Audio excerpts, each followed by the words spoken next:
Oh my goodness. I could really do with fixing up my sleeping schedule a little bit. Oh god. It's bad, man. It's bad.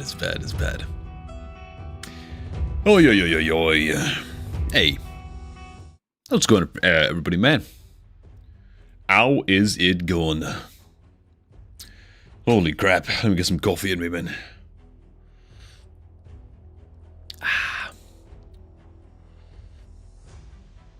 Man. Yeah, when is that new update dropping? Yeah, man, that's a... Dude, maybe we actually just start the stream with that, man. Might just go ahead and just check that out. The new raid update. Kinda catch-up video or whatever. Because I'm gonna be honest, this is like the first I've seen of it, you know? Like the new video, what's next in Raid Shadow Legends, man. It's not a short video either, so I might actually just go ahead and check it out. Right here, right now on stream, you know? Could be kinda tight.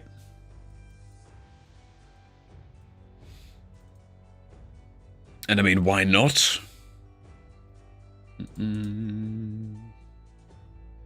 Oh my god, man, sadistic frog.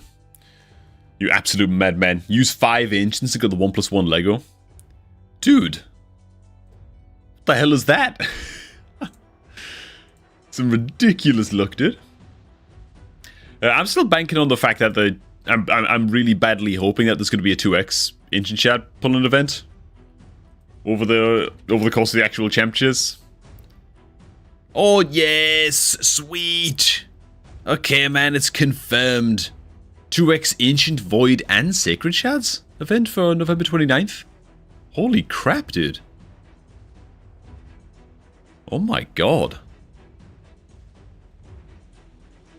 Sweet, man. Well, I won't be pulling the Sacred Shards. As tempting as it would be, I've got to save the Sacred Shards to get through the Summon Rush and the free-to-play. But wow, man. That's really good. It's really quite generous of you, Raid. Okay, yeah, so there's going to be a 2x chance to pull epics and legendaries from Ancient, Void, and Sacreds starting on the 29th. Cool, man. Very, very good. Very, very good indeed. Nice, man. What's up, man? Jester, you. Welcome back yourself, man. I'm doing great, man. I'm doing great. Well, actually, I'm doing extremely tired. But, you know. All things considered, doing pretty great. Oh, I haven't actually picked up my Hydra rewards just yet, or... Okay. Here we go, man. Adding more gear onto the pile, which we're inevitably going to have to cleanse. What the hell, man? This chest piece is so bad. HP percent, resistance...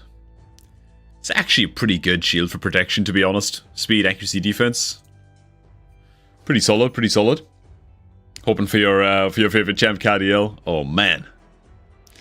Yeah, dude. Oh, dude, sadistic, man. Oh, my god, man. You got Godfred Breastclad and Nekmothar, dude. Nekmothar, dude. Huge grats, man. Those big pulls. Alright, let's get some better rewards from the Hard Hydra. Wow, dude. What? These are like the best possible stat rolls for a protection shield? Pretty much. I mean, the speed could have rolled like a 6, but like still. Very, very, very, very succulent shield there. Attack percentage, stone scale. You know what? We'll actually just keep that. HP, a lot of flat stats. Yeah. Okay, man. Yeah, we'll get rid of these. Flat attack. Innkeeper, no goddamn flat stats, dude. Hold on. And Brutal Hydra, man. The main event. The special prize. Actually, HP percent speed is very, very excellent. Usually I hate accuracy as a main stat, unless it has HP percent as a sub. Fine. Nice percentage. No, I didn't get to check the rest, man. I misclicked. It's because I'm tired, see. Alright, nice. So the Game Leap Bootcamp. We actually managed to finish first in the last Hydra clash. Which after a couple of mixed results finished in like 4th and 3rd. Lovely. A welcome reprieve. You know what I'm saying? Okay, let's just throw some hits into Arena real quick. Just while I, well, have a sip of coffee. And then we'll go ahead and watch together the raid update video, the latest news drop video. It's actually an 8-minute video, so they've gone a little bit ham with this, man. Pay me to play. Sorry, I just saw your message. Pay me to play, man. It's gonna be a spicy weekend, boys. I see what you mean now about the shard pulling event. Yeah. Also, rip to those who pulled all of their agents yesterday and got nothing. Yeah, man, dude.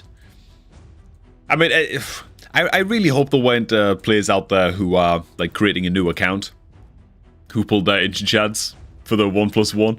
You know, I tried to warn people not to do it. I mean, obviously it paid off for Sadistic Frog, you know. I mean, maybe Sadistic Frog's not a new player, you know, but you know what I'm saying? Like, I tried to warn people, man, that there's probably a 2x coming very, very soon, and probably during the Summon Rush in the Fusion Plan video that we did, you know, for I need to call them Skrank for stock.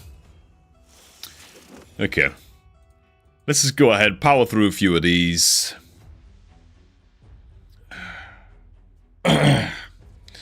Man. Now that I owe you to the IRS. Dude, I tell you what, man, Odin's damage doesn't mess about. He ain't playing no games. When he gets that huge goddamn A3 smack off, pretty satisfying, man.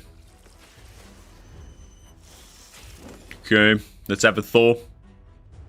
That'll do, man. That's the fella. That's the lad right there. An Elva team? We're probably fast enough against an Elva team to clap some cheeks here.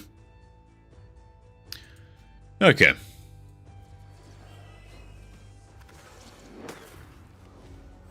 Oh my god. Maybe not, man. They might just be too tanky.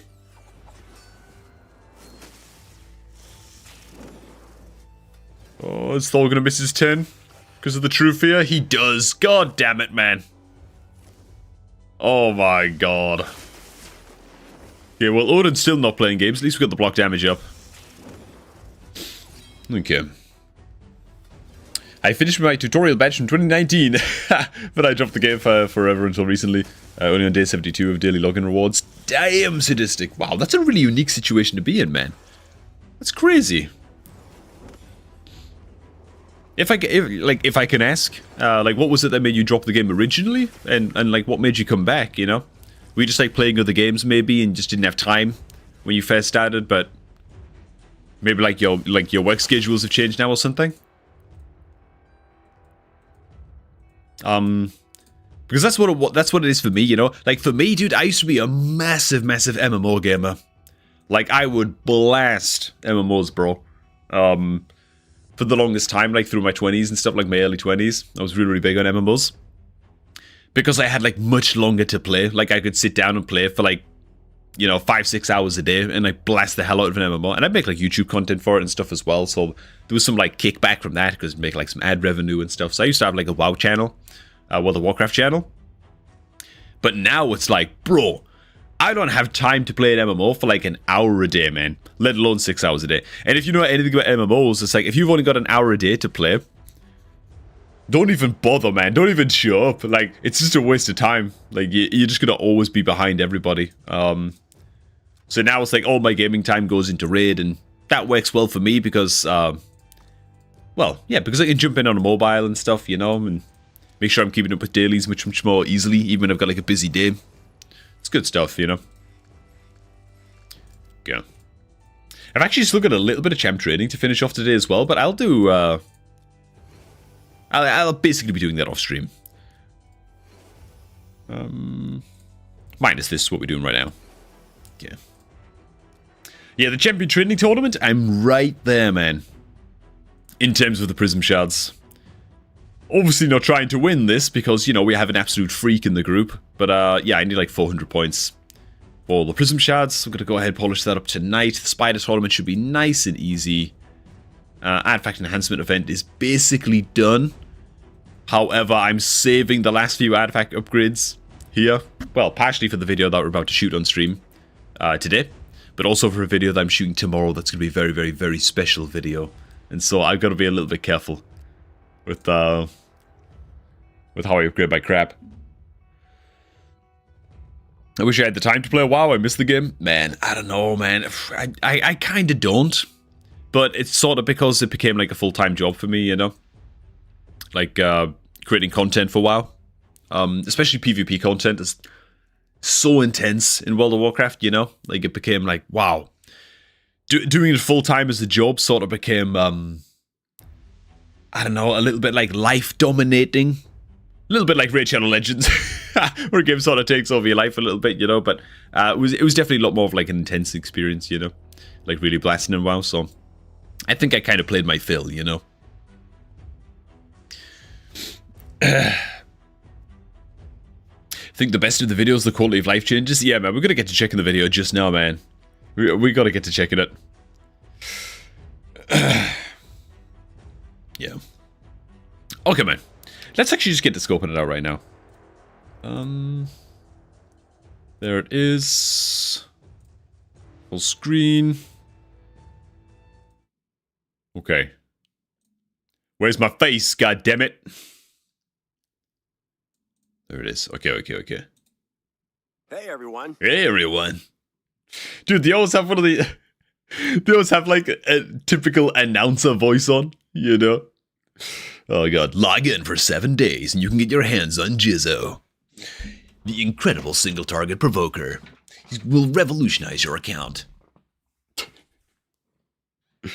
Oh man. These announcers, they always have the same voice, you know? Okay. Alright, man, let's check this out, man. I have no idea what's actually in this. So, yeah. Every video sounds like an AI-generated announcer. Yeah, that's what I mean, man.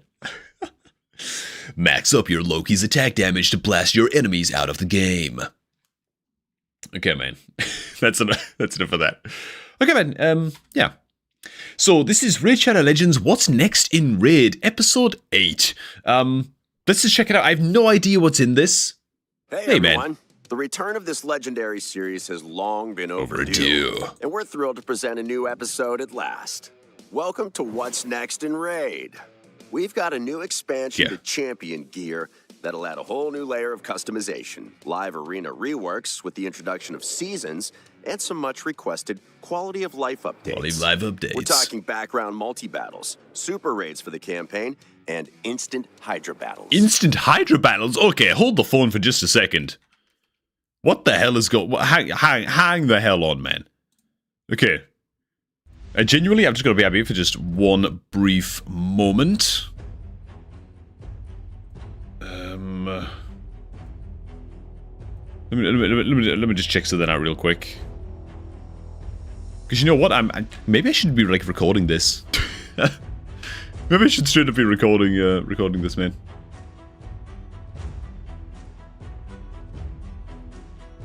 Know that I owe you to the IRS. Yeah.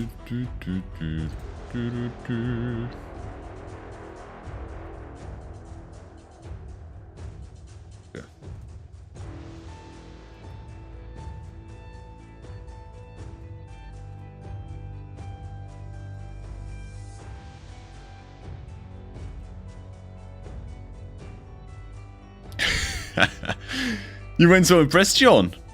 Okay, man. Alright. Okay,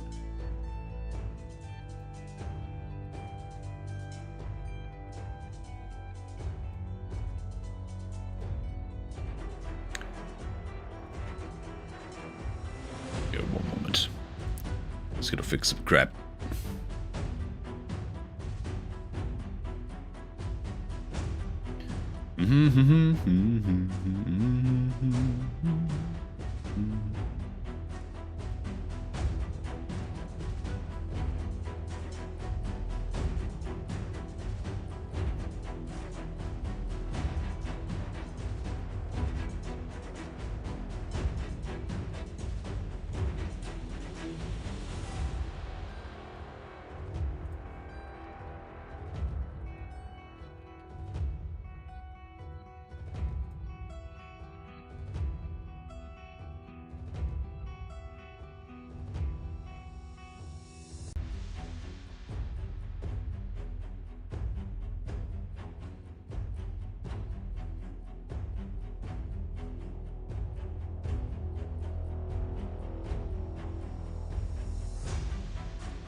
Okay.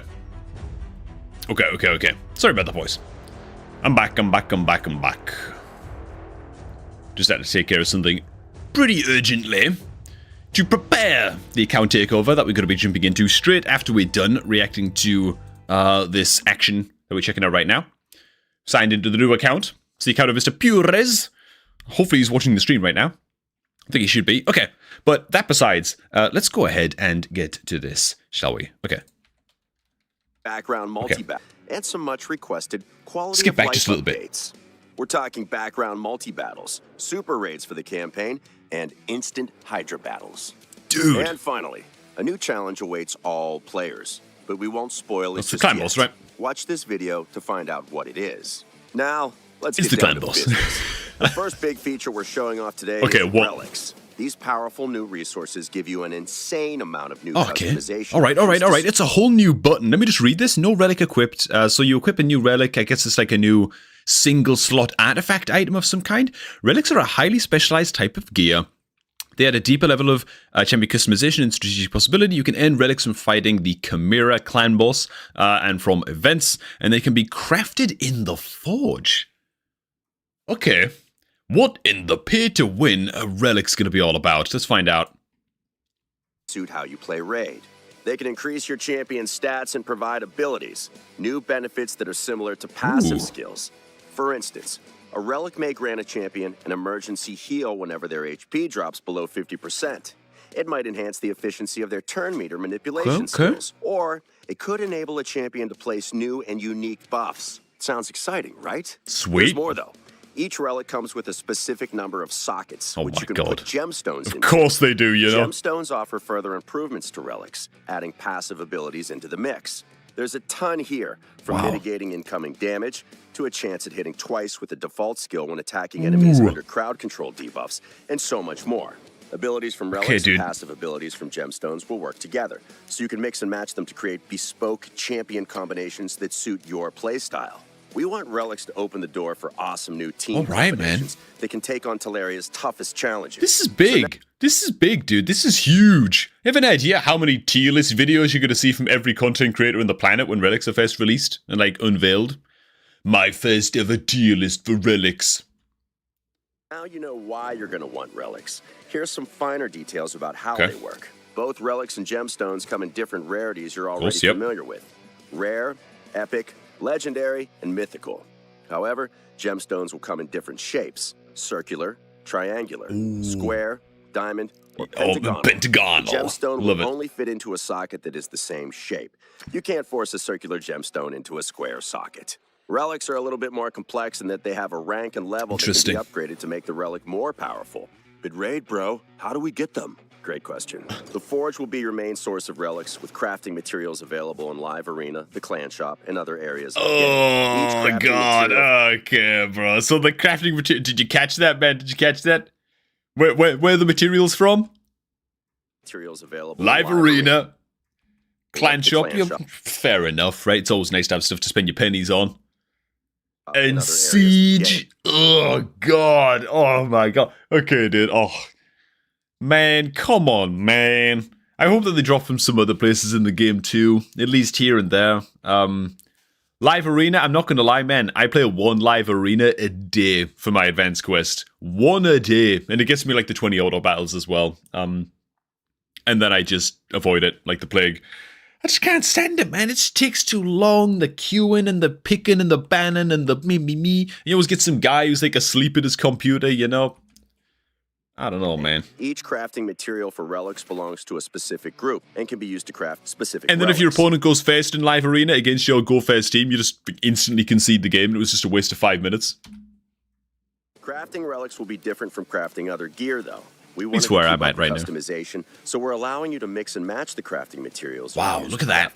That's cool. Mixing materials will affect the type and rarity of the relic you'll receive, and there's no limit to the rarity and type of materials you can combine when crafting relics. Keep an eye out for a dedicated guide and type of materials you can combine. So even if you use all mythical materials, you still only have a 20% chance of getting a mythical? Seems a little low, man, for committing all 4 slots. To spending like 25 mythical here, 25 mythical here, 25, you know? Seems a little low, man. It could be a little bit high. I mean, it could be a little bit better, couldn't it? You know what I'm saying? Still, I like this. This is cool that you can input like certain resources to kind of tweak your own odds a little bit, and you get like your almost like a live update of what your chances are to pull a certain type. That's cool. That's sweet, but very, very Radian odds here. I'm pulling a mythical. Crafting relics. Keep an eye out for a dedicated guide coming soon where we'll go into more detail about crafting relics. Moving on. We're making some tweaks to Live Arena, starting with the introduction of seasons, a rework of the gold tiers to give players a different type of challenge. Before you get to gold tier, though, we're increasing the amount of points you gain per victory in silver tier, and decreasing the inactivity penalty to just 1 point Okay, that's per good. day. Once you hit gold tier, though, that's it. You're in the big leagues and can't drop out again. So they're trying to get everybody into gold tier, which is actually like very good. Like that's really good, because then like the medals you get from winning are actually worth a little bit of something. In terms of like leveling up your area bonuses in the Great Hall, like the gold medals are much more efficient to spend than like bronze or silver. So that's actually that's a pretty good thing. And once you're in gold, you don't have to worry about dropping out. That's also a lovely quality of life change. Okay, all right. I mean, I'm not upset about that. That's pretty good. That's actually pretty good. It's going to make the rewards feel a little bit more, tangible. Live Arena Gold Tier is becoming a seasonal league. There'll still be regular rewards like 2 new variable gear sets and materials to craft relics. Details are thin on the ground right now, but you can expect a more detailed update highlights video in the future when we're ready to release this feature. Next up, we're talking about quality of life updates. What do you mean? Details are thin on the ground right now. You know everything. You know you're just choosing not to tell us yet, and you're going to tell us later. That's fine, man. Details are thin on the ground. What do you mean, man? And we're prioritizing feedback from the community to deliver a few things that should help you Artifact management. The first feature we're working on is background multi-battles. With so much to do in Raid, we're giving you the option to run your multi-battles in the background while Raid is open. You'll be freed up to sort your artifacts, test out new gear combinations on your champions, and handle other account logistics. Whoa! On the back of that, we're also working on enabling super raids in the campaign.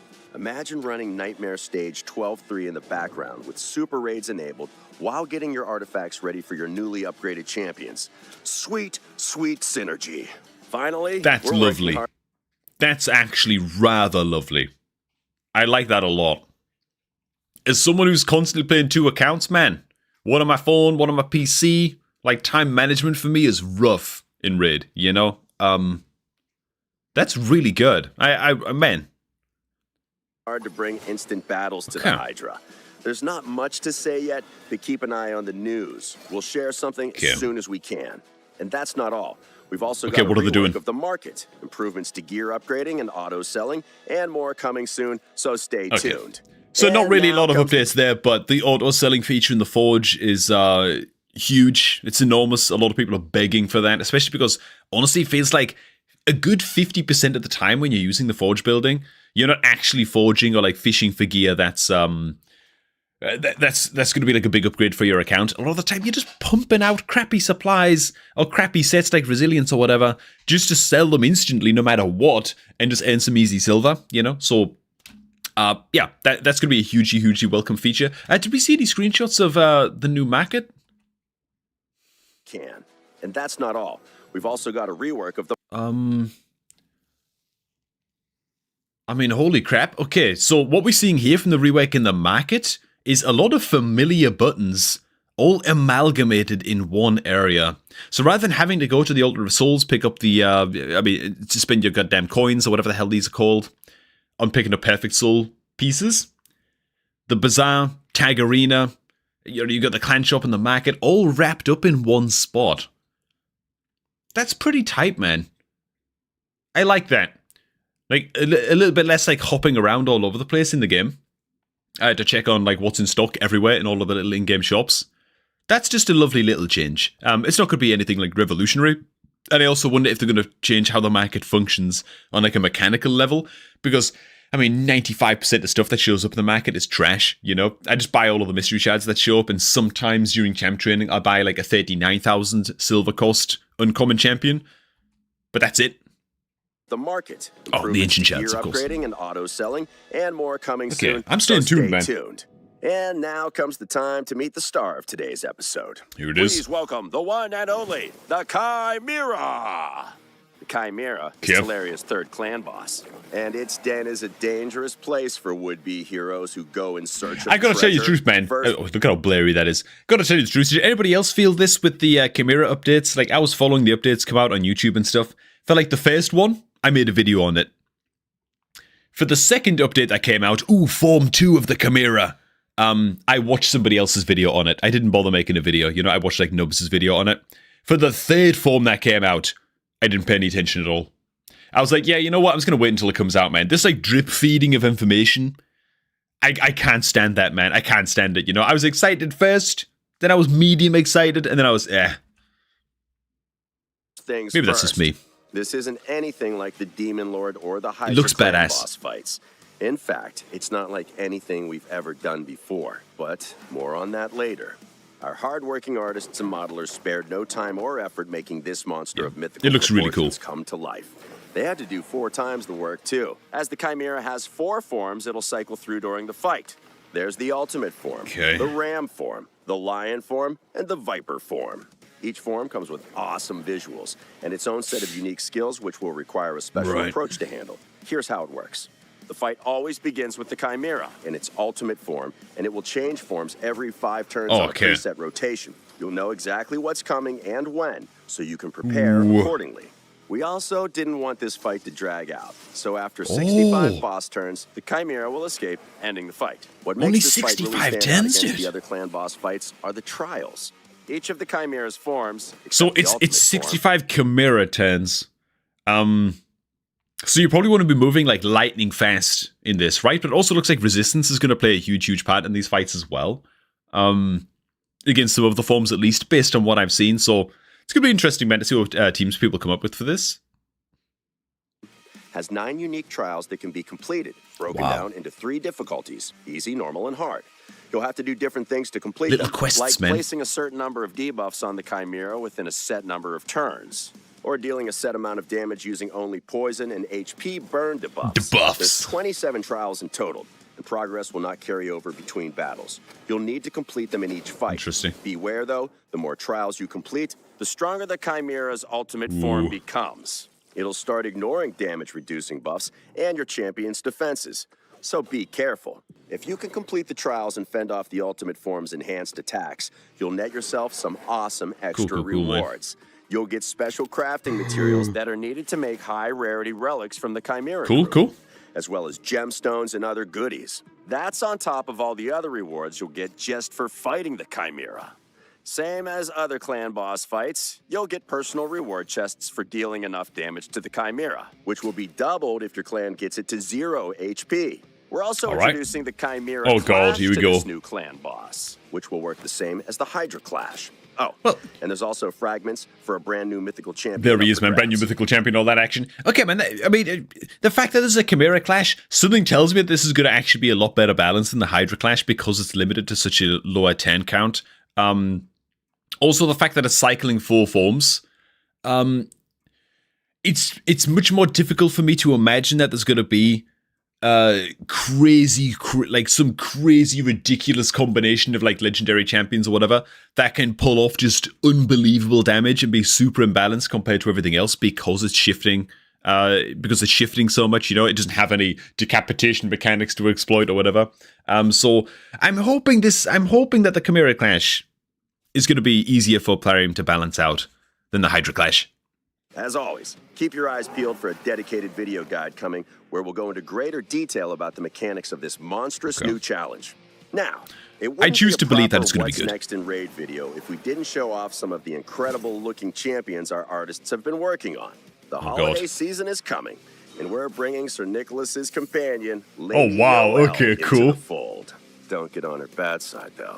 That kindly grandmother exterior only holds true if you've been nice all year. That's pretty badass. Bells the Reckoner will drop by the holiday celebrations as well. but be sure to watch your presence closely when Talaria's own version of Krampus is around. Tight. There are more champions to join them, and we have no doubt they will find a suitable place on your rosters. Whew, man, This that is was mythical. a lot to cover. Okay, man. Thanks for joining us, and we hope you're excited about these changes and updates coming to Raid in the near future. You know Don't what, man? forget to like the video, hit subscribe, and let us know what you I think actually in the am. comments below. Until next I time, actually am Live excited about these changes, man. I think that this looks pretty good. I'm especially excited, to be honest, for the quality of life stuff. I think that the new relic system looks pretty cool. Looks pretty interesting. Just new ways to progress your champs, especially as your account gets a bit older and stuff, is always lovely. There's always like a next thing to progress in Raid, which is part of what makes the game so addicting, right? Once you're done like conquering one thing, you got like a great artifact collection or whatever. Then it's about finding good ascended artifacts and so on and so on. And so like relics and blah blah blah. Gonna be a whole other thing. Lovely. I mean, yeah. I've got nothing particularly negative to say about this, other than I really hope that the Chimera Clash doesn't prove to be a little bit of a, well, let's call it a Hydra Trunda situation, you know? Or at least if it does, they're able to fix it much faster, man, and be on their feet much quicker about it, you know? Anyways, yeah, cool, man. Very nice. Enjoyable, dude. Very cool. Okay.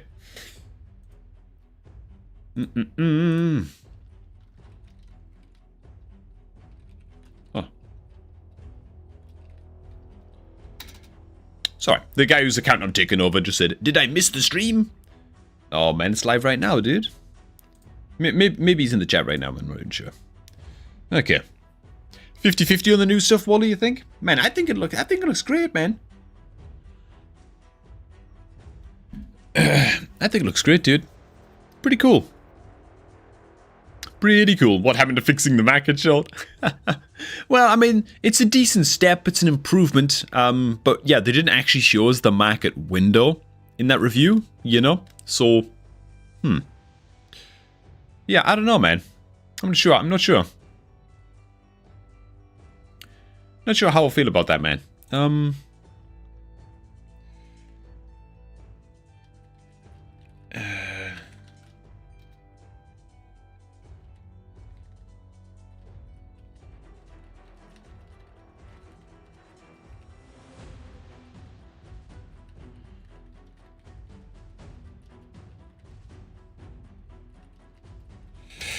Good. Just getting the clip sent to Wifey, because we might as well upload like a quick reaction video to that.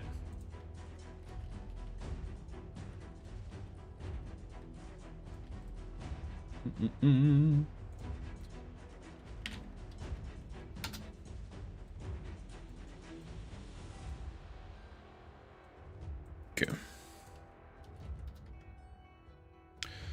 There it is, man. There it is. I picked a good time to join Raid. There you go, man, Joseph, dude. Yeah, I don't know, man. I think those were very positive changes overall. Very positive changes overall, man. Some of them seemed like a little bit. I don't want to assume that the market change is half-assed, because frankly, when it showed us the market, it didn't actually show us the market window itself, and so we have no idea if all of this boringness is going to get reworked. You know, we could still be getting goddamn common items popping up and just useless stuff like this. Like, how cool would it be if the market was actually just, I don't know, like Chaos Souls showed up randomly, for example. Oh Christ, even Sacred Shards could show up like once a month or something, and you could buy a Sacred for like, I don't know, like 25 million silver or something crazy, you know? But you have like the option there, so if you're like a really prolific gold farmer, you can just do it. That'd be kind of cool, man.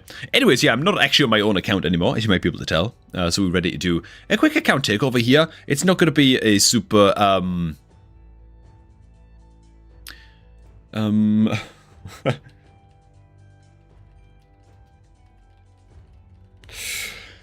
it's not going to be a super in-depth account takeover, this one, but it's going to cover some points that are a bit, I don't know, I guess less touched upon.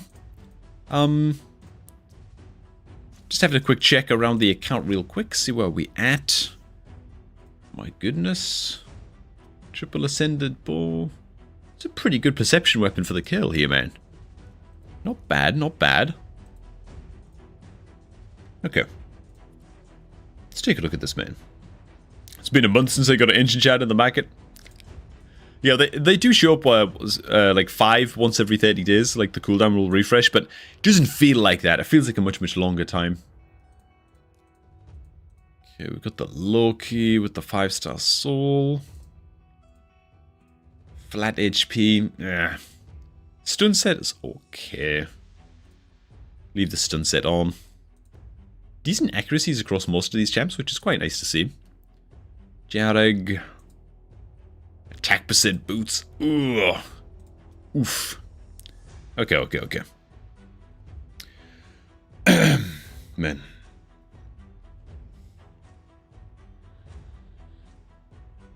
The trial idea for the Chimera is stupid. Who would do them just to make the Chimera stronger? Yeah, it depends what you get, I guess. It depends what you get as a reward from those. I didn't actually see what you got as rewards from those, to be honest. Ally protect, increase, blah, blah, blah. Yeah, Jarek is a great, great champ to take into Demon Lord early on, man. Decrease attack as well on the A1. Okay. Alright, man. Alright, man. Alright, man. Let's get to this account takeover action, man. Let's get to this.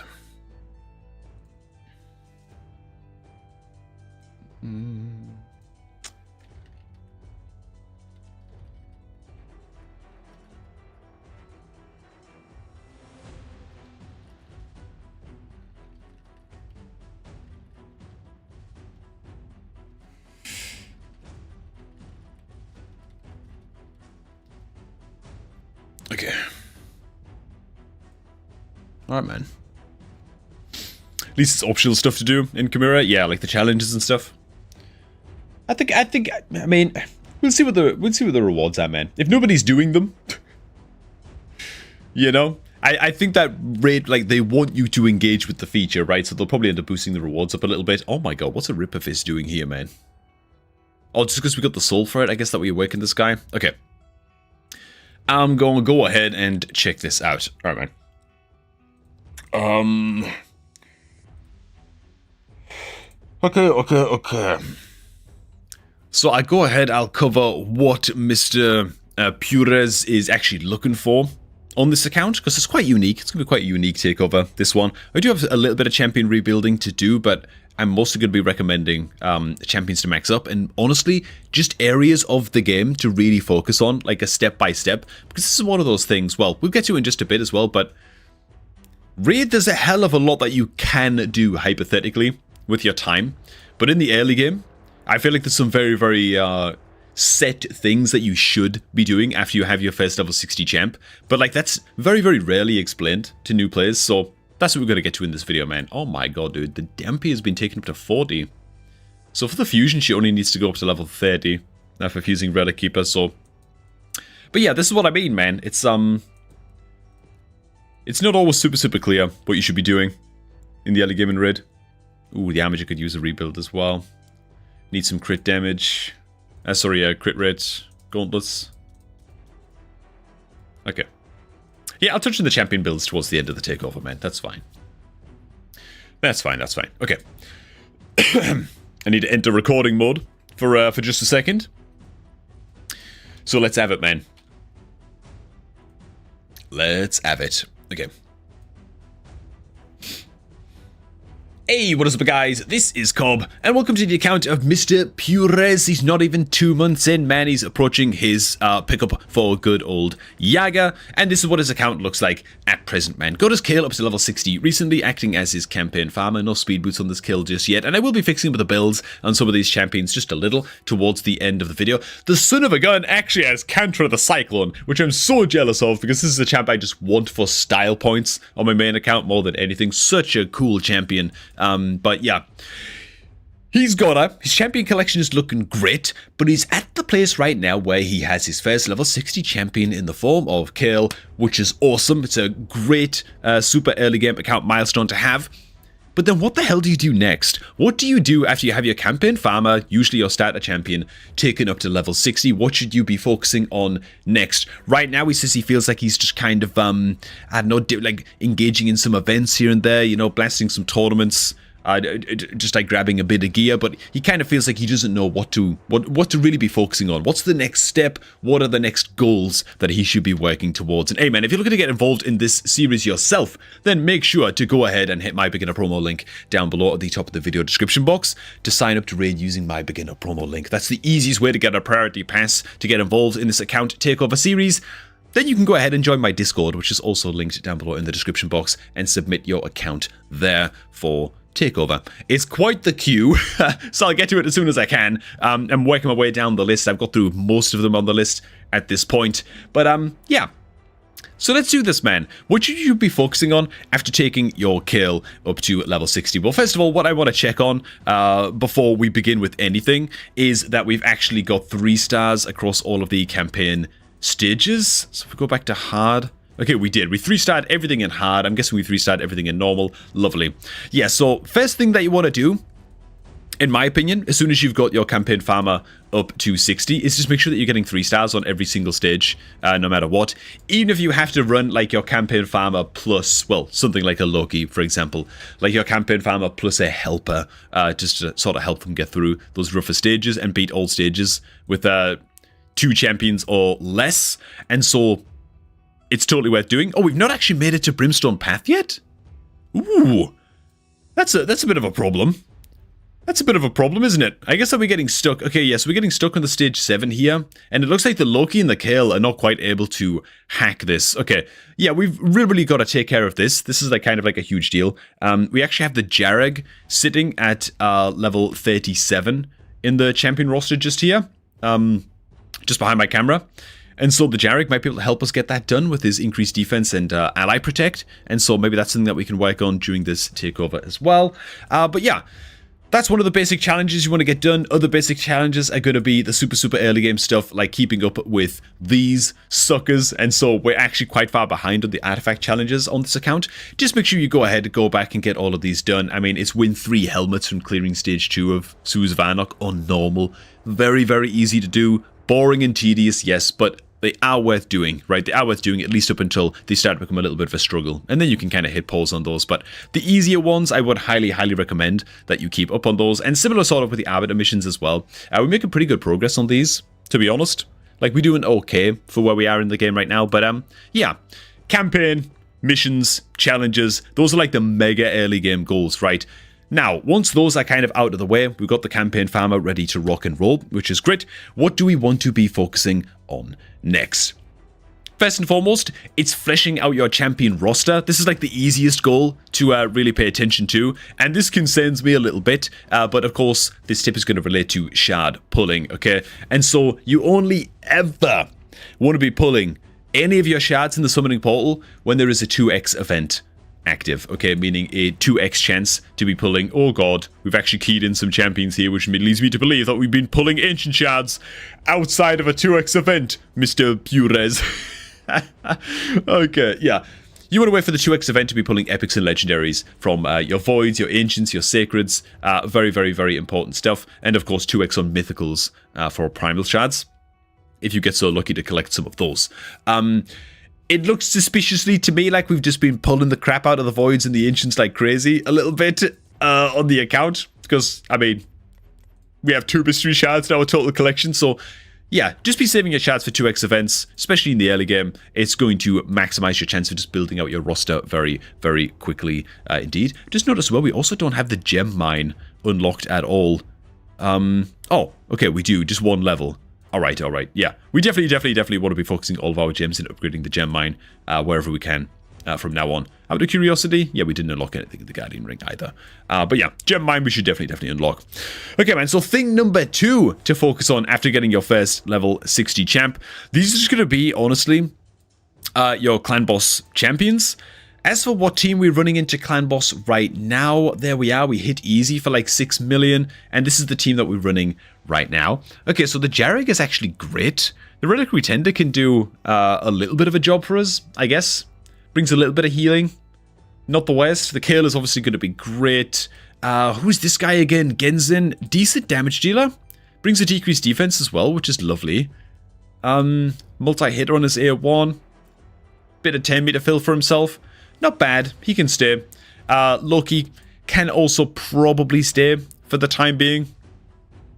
Not the best clan boss champion in the world, to be honest. All he's really bringing that's super important is like his chance to increase debuff duration on his A1. As for champions in the roster that we could be building out for a clan boss, because remember, what we're looking for is a team with just good stability and a lot of poison damage. And so you're looking for decreased attack against the boss is exceptionally crucial. Things like ally protect for your own champions is a great buff to have. Increased defense for your own champions is a great buff to have. Increased speed for your own champions is fantastic as well. Often underrated, but is going to just get your team more turns in, more damage. Very nice to have. Sometimes better to have an increased speed champion rather than a third damage dealer, like a Loki, for example. So let me just go ahead and check out the roster that we're working with here and just recommend some champions that we could be building up, for clan boss, just based on what we've got. Do you have anything in the vault? Let me check this out, man. The Jarrig is still 5-star. Okay.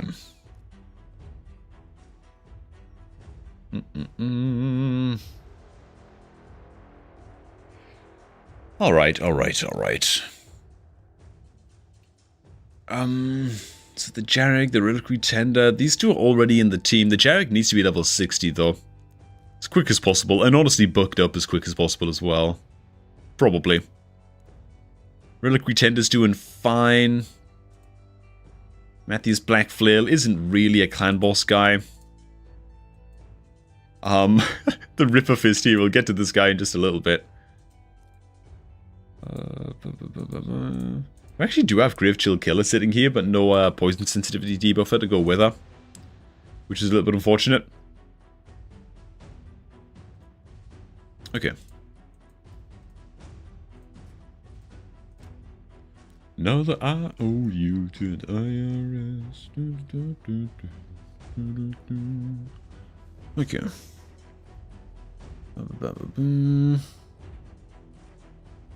Just comparing my notes to his champion roster because I took some notes on his account the other day. I just want to make sure that nothing major has changed before I go ahead and recommend some champs here. That will be quite the disaster.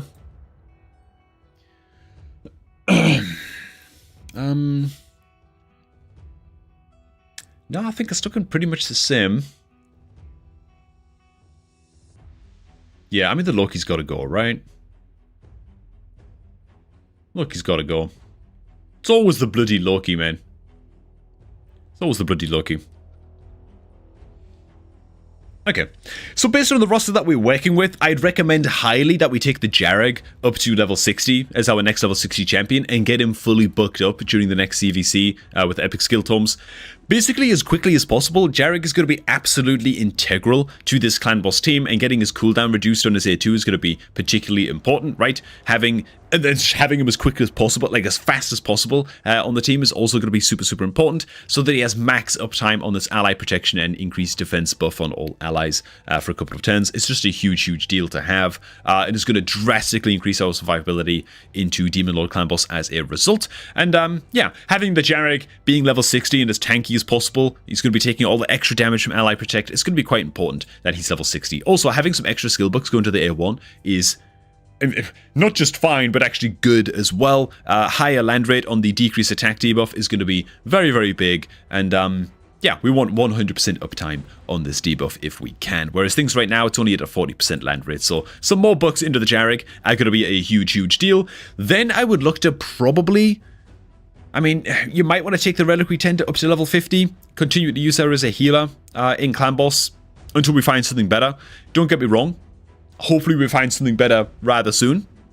Her cleanse can be pretty good. You can speed tune her just correctly so that she's getting off the debuff removal at just the right time every time. But we're not going to go into that just yet. We're going to go into like speed tuning teams and stuff. I'm just going to stick to recommending champs. The Loki can probably also take a hike as well. We can just get rid of him. I just don't believe in Loki in Demon Lord Clan Boss at all, I think we're probably better off removing the Loki from the team and honestly leveling either, where the hell is she? Good old High Katoon and getting an increased speed buffer up on the team. Could be totally fine. If we don't want to use the epic skill tomes into the High Katoon, which is fair enough, we might not want to do that. We could also just take the Diabolist, which, where the hell is she? Diabolist is around here somewhere, right? Hang on, do we not have Diabolist? We don't have Diabolist, man. Maybe I'm just blind. Was she in the vault?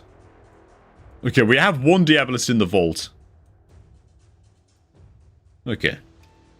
Oh my god, there she is, man. Okay. So Diabolist sitting in the vault as one of the fusion component champions. We could just totally level a Diabolist up to level 50. And she can also just do grit for the purpose of just being the increased speed buffer until we pull something better from shards. Like I said, I wouldn't recommend taking Diabolist up to level 60 for this, but she's much easier to build out than High Katoon because, of course, she's campaign farmable.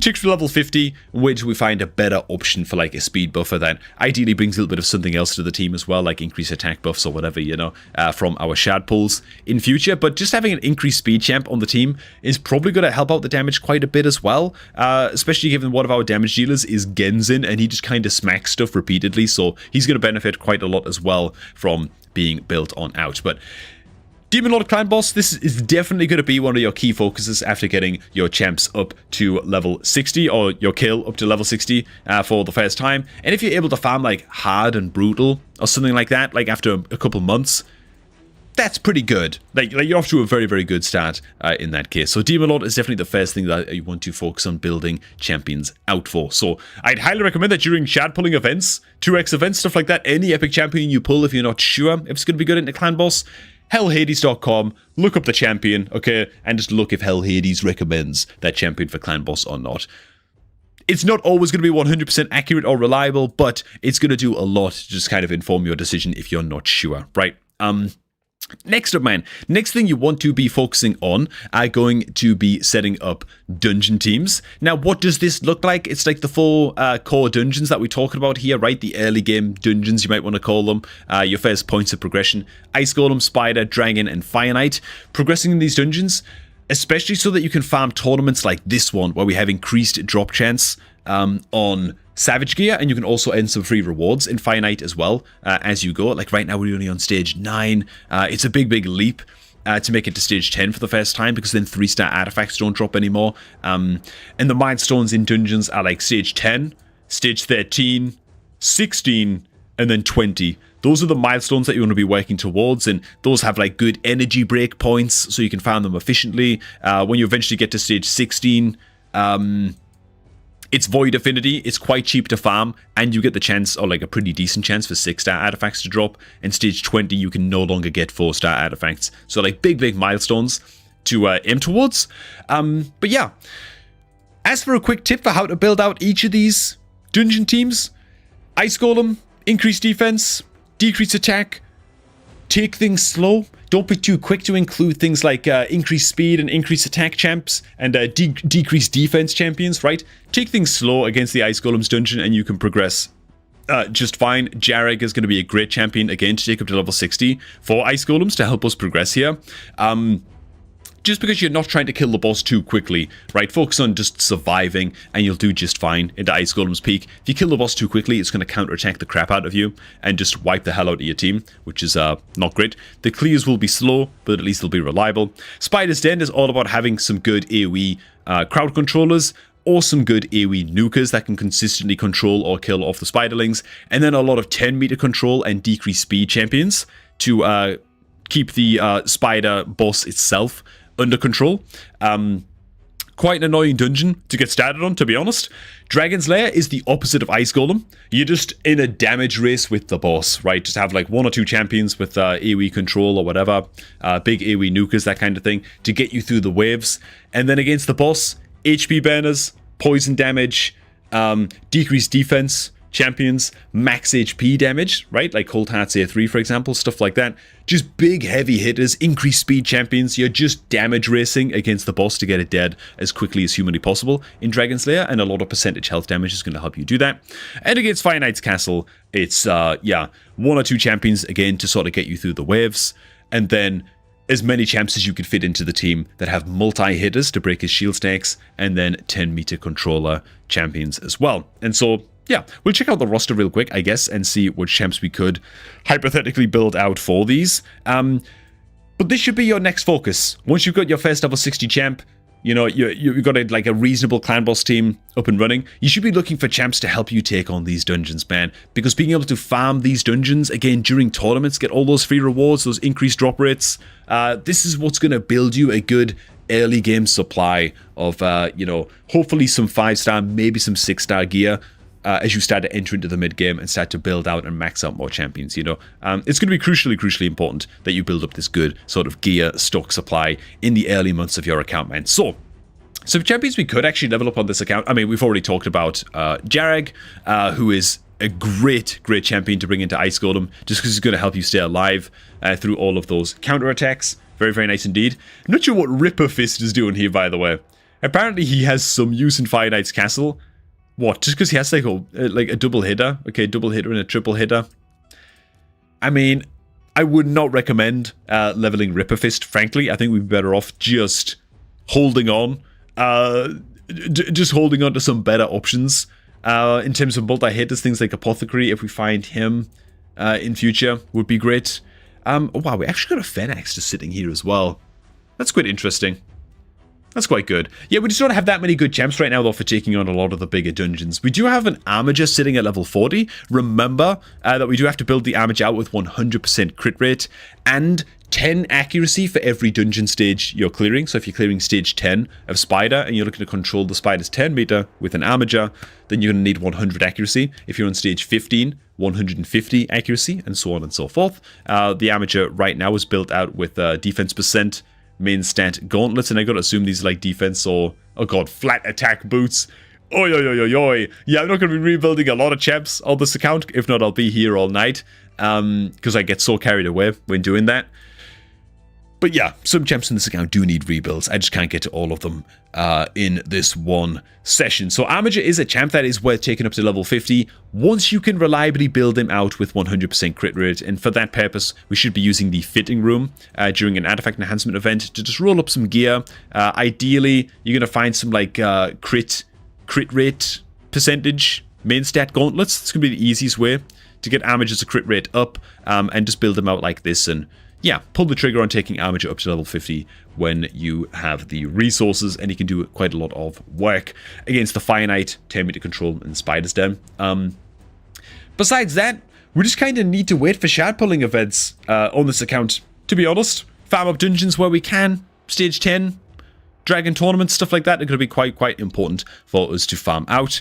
And ideally, to be honest, Dragon Slayer tournaments feel like some of the best for me to farm in the early game. They come along like once every week or two.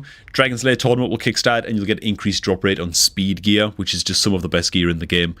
Even in the late game, you can still find use for some good speed gear, man. So, yeah. Dragon tournaments, absolutely premium. Okay. Let me take a quick sip of my coffee.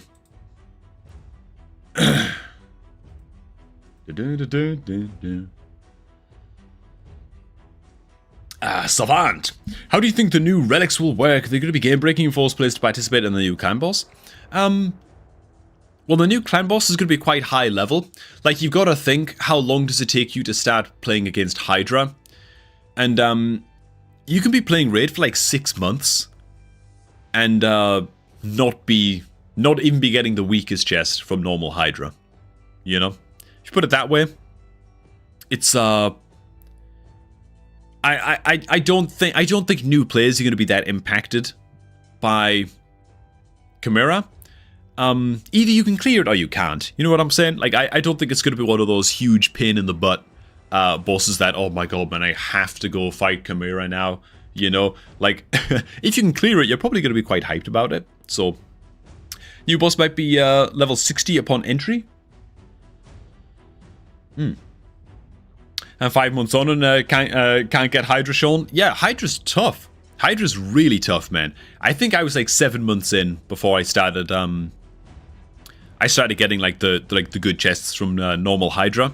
It was really, really tough. I mean, Hydra is really, really no joke, man. It's no joke. It's rough going. There's a lot of mechanics still in. It's really, really tough as a new player, you know. Yeah. Ooh, man, instant battles against Hydra, though, is going to be great. It's going to be great. I mean, I'd like to play out the fights against Brutal Hydra manually anyway. But against, like, normal and hard Hydra, where I'm, like, very, very confident in the team, I can just run it over and over. Until, like, I'm happy with the damage numbers.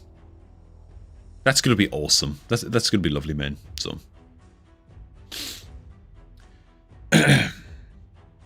Hell Hades tells me I have a few decent gems for Hydra, but yeah, I don't have the gear. Yeah, man. Yeah, it's tough. It's tough. Honestly, yeah, Hydra, you just need so much stuff, man, for like entry-level Hydra. It's kind of intense. It's kind of crazy. Okay.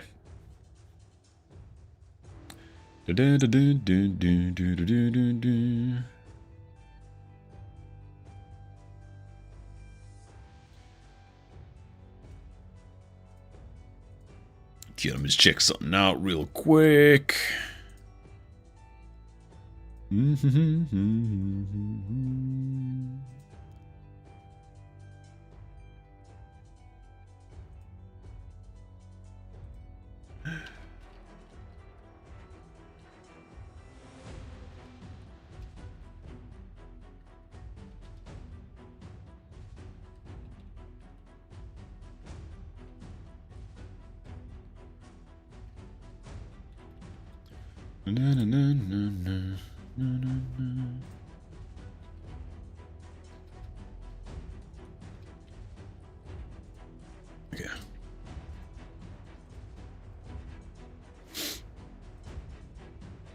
Alrighty, man.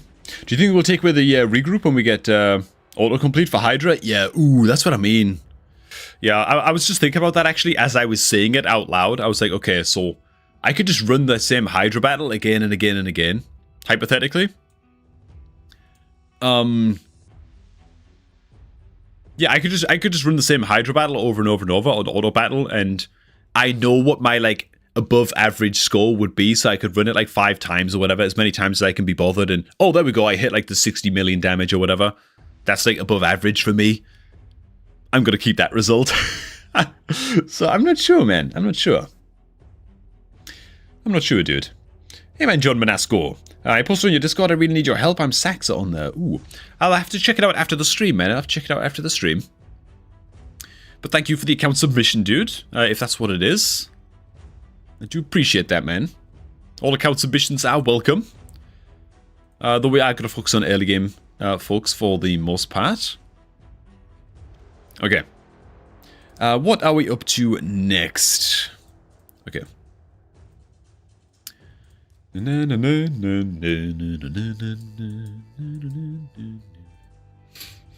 Okay. And our man, sort of thing number 4 to focus on once you've maxed out your campaign farmer and you've taken care of all those early game challenges, right? We've got pull your shards on 2x events. We've got focus on building out good clan boss champions. We covered the kind of tools you want to be bringing to clan boss as well already a bit earlier on in the video. Got lots of guides up on the channel, by the way, covering sort of like beginner clan boss guides as well that you might want to check out if you're interested in those. We also covered tournaments and just engaging in dungeon tournaments and building out champions that are going to help you specialize in certain dungeons and progress up to those sort of stepping stone stages that are very, very important. Build up a good early game gear supply. Next up, your next biggest concern for me is going to be Doom Tower, right? And just climbing up the Doom Tower as much as you can. It's going to be lots of free rewards from the early floors, even if you can only make it up to like the second boss or something. Lots of free rewards every monthly rotation. You can also farm just some very, very basic forge gear from like the early bosses as well, just using your silver keys to farm up these early bosses and get some forge crafting materials that you can then use to earn some free points in CVC and just even just sell off all of that gear because it's probably going to be quite low quality. if you're just farming the low stages. But you just earn some silver, some CVC points. It's just good stuff overall, right? So climbing up normal Doom Tower for the very first time in your account is going to be a big old concern as well. Now, I do have a video up on the channel talking about rare champion cheat codes that you can bring into Doom Tower that you also might want to check out after you're done watching this one. But Metal Shaper is one of those cheat codes, and so is Sentinel. These are two champions that we could look to build out a little bit later on, right? I think that Jarek is priority number 1 on this account. We could also take up Genzin up to level 60 as well, just to max out our clan boss damage quite a bit more too. Those could be two champions that we think about taking up to 60 kind of ASAP, and then either Diabolist or Haikatoon up to level 50. So we've got a few champions to work on first before we get to these guys. By no means do we want to be like rushing up the Metal Shaper, but Metal Shaper is unique in how good he is against the Scarab King boss.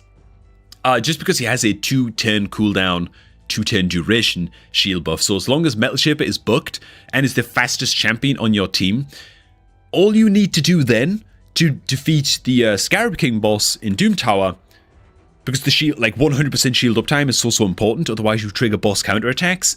All you need to do then is control a boss's turn meter and have one champion in a destroy set. That's it. And you just beat Scarab King, you know? You can also build out not only Armiger, which where is he? We also have Armiger ready to go, right? As one of our 10 meter controllers against Scarab King. I actually did equip my Armiger in a destroy set in the super early game. And I just left him in that destroy set with 100% crit and stuff. And I just used him as a 10 meter controller. Very slow Scarab King killer. Very inefficient to do, but it made it so that I could just sort of set and forget that team. You know, it was handled, it was taken care of. Another champ you can build up as a very nice early game controller that's going to help you out in the Scarab King is going to be Elfgard. Because again, she's an uncommon champion. Just feed copies of Elfgard into Elfgard. And then you got a 2-turn cooldown, attacks one enemy, decrease enemy turn meter by 50%. Throw into the mix just one like decreased speed champion into Scarab King. That's a lot of 10 meter control. And yeah, a very nice and easy budget team that you can build using a couple of uncommons, throwing a Metal Shaper in there, increased speed champion for your own team, and you're kind of good against the Scarab King, right? So that's some champions that we can look to build out soon-ish, right? Or at least have in the back of our mind. Another one is going to be Sentinel that we touched on a little bit later on as well. As soon as the Magma Dragon enters the rotation in Doom Tower, you're going to need a champion that can spam, place, provoke repeatedly on the Magma Dragon. You've got to keep the Magma Dragon boss provoked at all times, else things are going to go pretty goddamn rough. And Sentinel is one of those guys that, again, quite easy to book out because he's a rare champion, but attacks one enemy, has an 85% chance when booked of placing provoke for 1 turn if this attack is critical. Okay, so you've got to build him with good accuracy. You've got to build him with 100% crit, and then he's got to be at least somewhat tanky, have like some decent HP percentage stats on his gloves and defense percentage stats on his gloves or chest or whatever, you know. Gonna build him relatively tanky. He's quite a tough build, but he's a pretty goddamn reliable provoker if you need a good early game option to help you out in Doom Tower as well. Both the Sentinel and the Metal Shaper, to be honest, I just leave them at level 50. I don't think they need to go any higher than that for when you're first getting started, just in case you pull something better, like a good epic option or something, you know, that could replace one of the two. You could eventually take Metal Shaper up to level 60 for using Scarab King, just to get him the banner slot unlocked, because banners, of course, can roll speed as a substat, and again, he has to be the fastest champion on your team when you're going into the Scarab boss, you know. So, yeah, those are some champions that we could build out. Some champions that I'm a little bit suspicious of here. I mean, Phoenix is a great champion to build up in the meantime as well, by the way, just a great champion overall. Some champions that are a little bit sus on this account. We've actually got gear and levels and stuff invested into the Duelist. I'd consider taking the Duelist up to 5 stars to use as a 5-star chicken and just use her as food at this point on this account. Wouldn't bother with her, man. Berserker. Used to be a pretty okay rare champ way back in the day. He's been severely power crept since then. I'd consider Berserker a 5-star chicken. Additionally, Ripper Fist, decent, I guess, because he has a triple hitter and a double hitter in terms of like finite progression. Decent, can be made to work for the very early stages, but he doesn't bring any decreased speed, and he doesn't bring any 10 meter control, and so he's not super ideal. Yeah, by the time you're reaching like stage like 16 of Fire Knight, you're probably already replacing your Ripper Fist. I would not invest any more resources into this champion. Was there one or two others? I know Corpulent Cadaver. Yeah, he's also kind of a piece of crap. I wouldn't invest any more levels into Corpulent Cadaver either. To be totally frank. He's got a single target provoke on a 3-turn, but he takes a lot of bucks to get that down to a 3-turn cooldown. Shield buff. It's only a self-shield buff, 4-10 cooldown. I'd just get an extra 10 at least. I mean, he's fine. He's fine. He's very, very mediocre. I wouldn't take him any higher level, personally, on this account. Now, as for champion rebuilds, we do have some champs here that we could throw some extra gear on. Cantrell the Cyclone is going to be great into basically all wave content on this account, so I did go ahead and tweak her build just a little bit with some pre-made little presets that I like to set up before I get into the account takeovers here. I'm a little bit reticent to go ahead and change some of these pieces because I see that I'm actually borrowing some gear from the Reliquary Tender, and we are using her into Demon Lord Clan Boss. And so where is the Reliquary Tender man? Is she level 40? There she is. Okay. Defense percentage main. Could we replace with this with like a slightly better option maybe? Resistance? Not really. It's going to be a little bit tough. Okay, one champion that we are going to be changing the build of real quick. I'll rethink that other build, man. For the Cantra.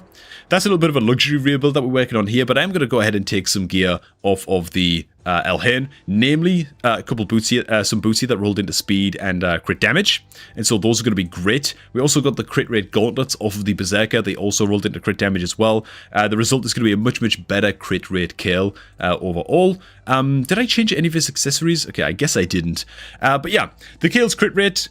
Ideally, we want to go ahead and roll these gauntlets up to rank 16 and just get as much crit rate from these as we possibly can. Kale needs to have at least 85% crit rate total once all is said and done, because he has an extra 15% crit chance on his A2 anyway, so you can leave him at 85. You can take him all the way to 100 if you want, but 85 is great. More crit damage, better crit rate, higher speed, at the cost of like a little bit of attack. I think that this is totally going to be worth the trade-off. I actually can't even equip these items right now. I've just noticed. I can't actually equip these right now, but this is the build I would put on, Mr. Purez, when you're watching this account takeover. But I noticed that you just don't have any silver. We're like super low on silver right now, so I actually can't even go ahead and switch these artifacts in, which is a little bit sad. But we do also have the Jarek build switched up a bit as well. He has very low accuracy right now, so he's not really landing his decreased attack against Clan Boss. I think it's like 130 accuracy minimum to be landing your debuffs against like easy and normal Demon Lord Clan Boss, and so he's definitely going to need this to be increased quite a bit, and we're switching around quite a lot of gear here, even pulling a little bit of gear off the Loki as well. This is a potential loadout that we could go for. And then when we eventually ascend Jarek up and get like the amulet and the banner accessories on Jarek, that should make his accuracy pretty easy to take care of as well. And there's also some items here that, again, Purez, the account owner, can roll up during next artifact enhancement when he has the silver to do so. Additionally, this shield as well hopefully rolls into some accuracy and defense. That's currently on the Sentinel, and it's going to be much more useful to have this gear on the Jarek than the Sentinel, right? So ideally we can get him up to at least like 130, 140 accuracy with some accessories on here, and after rolling up some gear. And so that is the Jarek build that I would go ahead and switch him over to. Again, a lot of these items need rolling up. His HP isn't looking so good right now, but it's because these don't have levels, right? So that's the Jarek rebuild that we would take care of. And as for the Loki, what the hell did I do for this? It was lit, alright? I actually can't quite remember what the hell I did for this. Am I straight up just replacing the helmet with something a little bit better? What the hell does he have on currently? Defense percent, accuracy? Oh, maybe it's because I'm switching this helmet onto somebody else in like a different build, so I had to replace it. I think maybe that's it. I think maybe that was my thinking, man. Okay, well, yeah, we've got a Loki the Deceiver build left in there as well. And I guess I just chose to leave him in the stun set because we have quite limited supplies on this account anyway. So, yeah.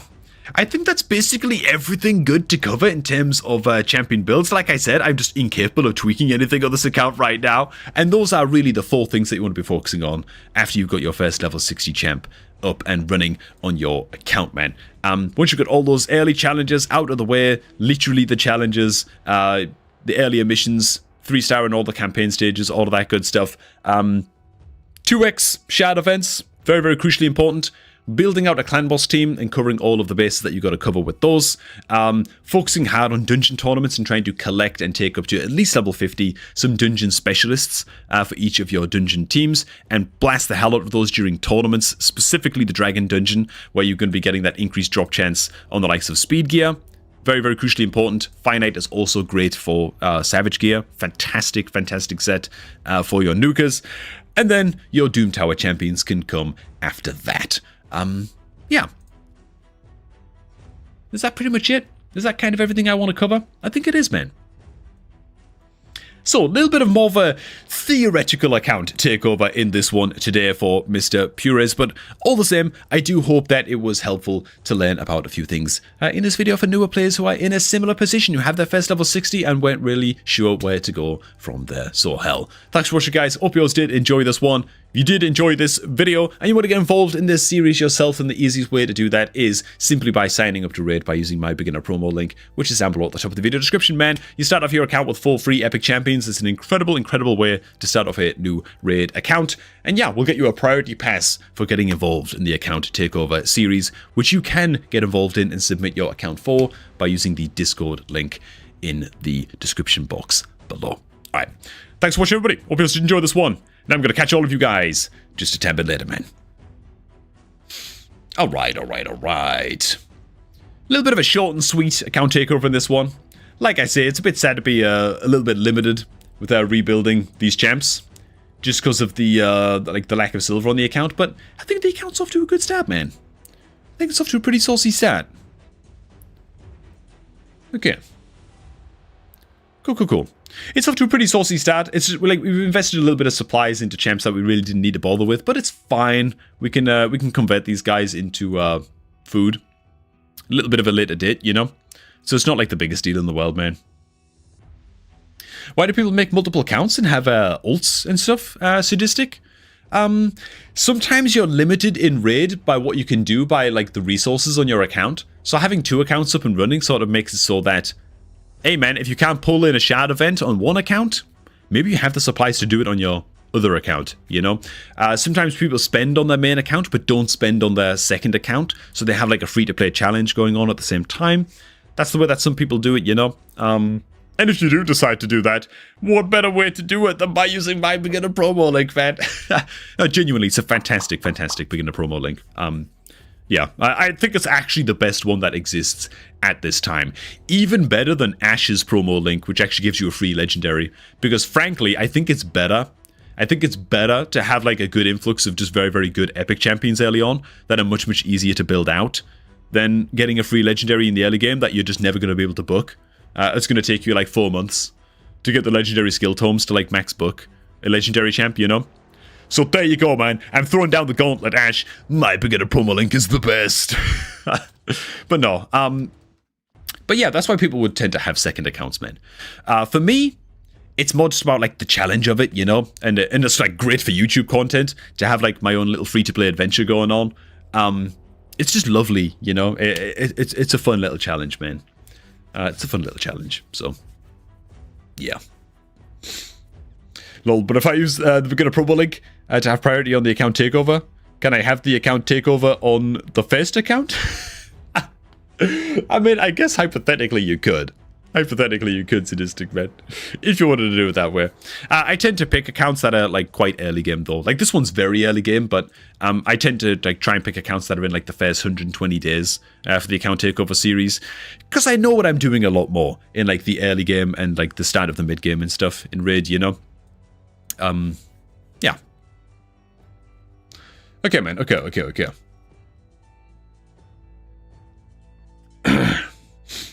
Oh my god, CC Raid had that link first before Ash did, Wally? God dog, man. Well, there you go.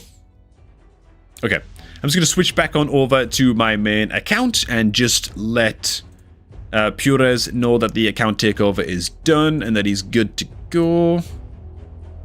I'll also switch back on over to my main account while I do this. So don't worry, we're not actually going anywhere. Okay. Just gonna message him real quick. Okay.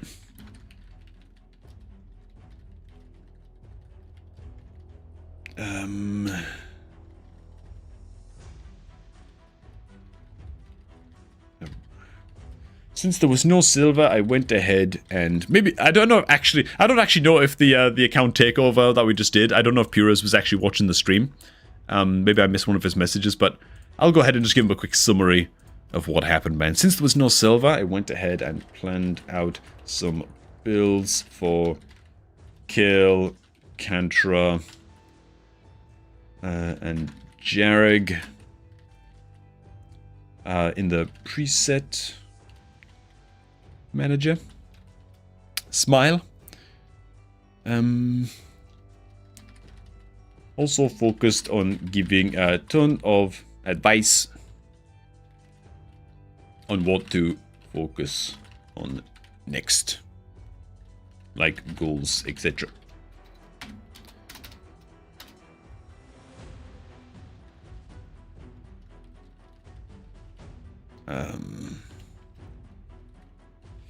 In addition, I also blah blah blah.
Alright.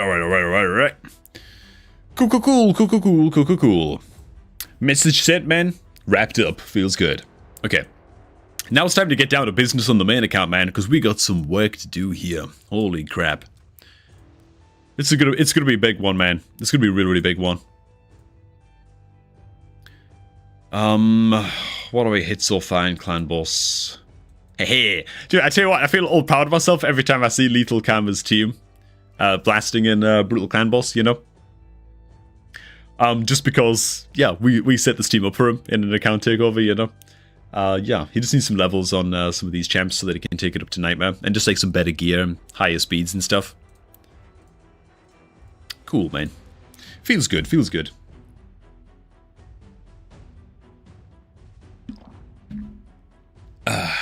Okay. Hunting down any Prism Shards, Cobb? Yeah, man. Yeah, I got them from the Sand Devils tournament already. Hang on, what am I looking in here for? Yeah, I got the ones from the Sand Devil tournament already. I'm yet to pick up the ones in Champion Training. However, we are excruciatingly close. I'm just going to have to do it off stream. Because frankly, a little bit... Like, we're like 300 points away, you know? 400 points away from getting these. So that's fine. It's just a little bit tedious to do on stream, so I won't be farming all that up on the live stream, man. I'll just do it after the stream's wrapped up. It's no problem, you know? Wait, Hospitaler is good for Clan Boss? I've just made mine into food? God damn. Hospitaler? Who's Hospital again, man? Secret Order? Secret Order? Chance of removing one random buff, that's no good. Increased speed, increased crit rate. Increased speed is fine, but it's weak version. Rise an ally with block damage buff on them whenever Harrier kills an enemy. Nah, she's no good, man. She's no good. She ain't no good, man. Even the in-game reviews, any champion that's not at least like a 4.7 in an area in the in-game reviews is probably not good in that area. So, yeah, she's no good, man.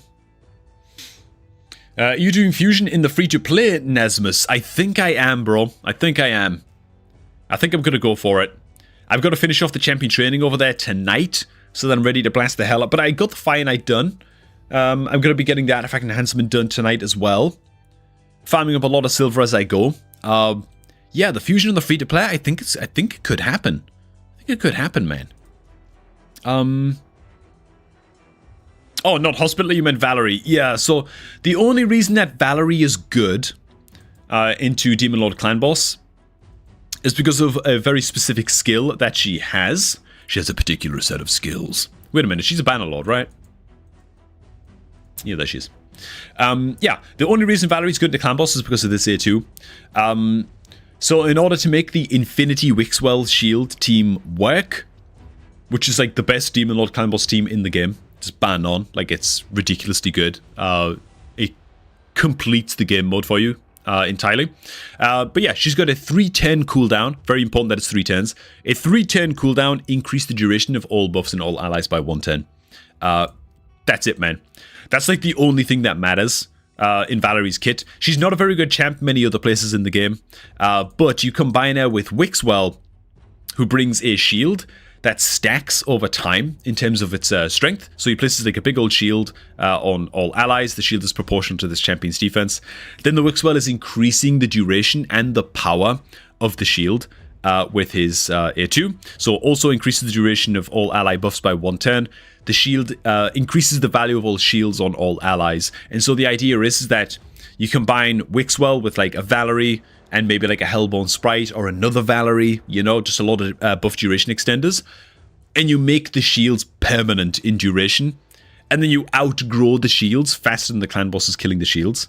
And so you just never lose the Wixwell shield ever.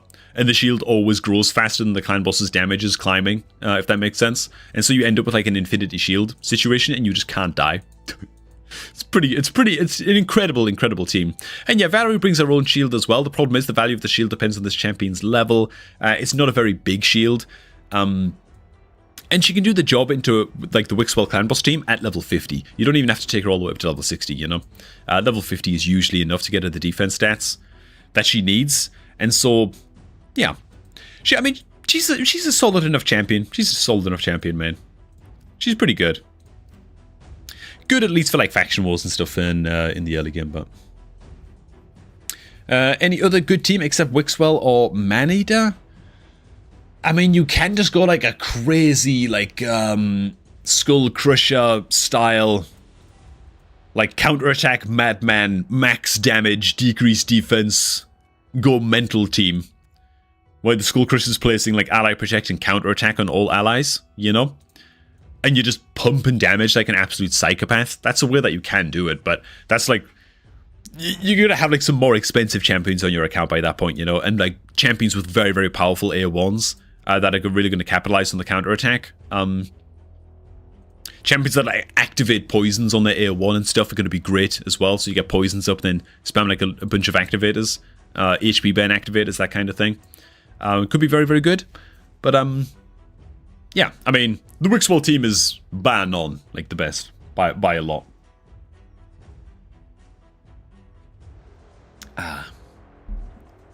You got a Man-Eater yesterday, still in the first 60 days. So I believe that the duration... So, like, Man-Eater places a unkillable buff, right? However, I believe that the duration of unkillable and block damage buffs cannot be extended by... increase the duration of all buffs and all allies by like Valerie's buff duration extender. So that's like the biggest drawback to that. Otherwise, you just build a Man-Eater team and then like a ton of Valeries. And then like 1 damage dealer, you know, and you just have like an infinity unkillable active. So unfortunately, Valerie and Man-Eater don't really have any synergy going. They don't really have anything going as far as the partnership goes. If you got yourself a Man-Eater, the next most premium champ you're looking out for is going to be a Painkeeper for the Dark Elves.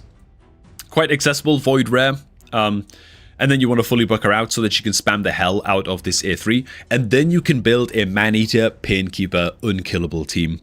It's quite annoying to build. You got to meet like very, very specific stat checks, and the Man-Eater has to be like 240 speed, and the Painkeeper has to be like 218 speed, and the stats have to be very, very specific. But there are guides up there on how to do it, and it is a very, very good team as far as like budget teams go for like 2-keying Ultra Nightmare and stuff like that, you know? So, yeah. Pretty good, man. Oh, yeah, you can also do double Man-Eater plus a Speed Tune. That's another way you can do it. Yeah. That's another way you can do it, man.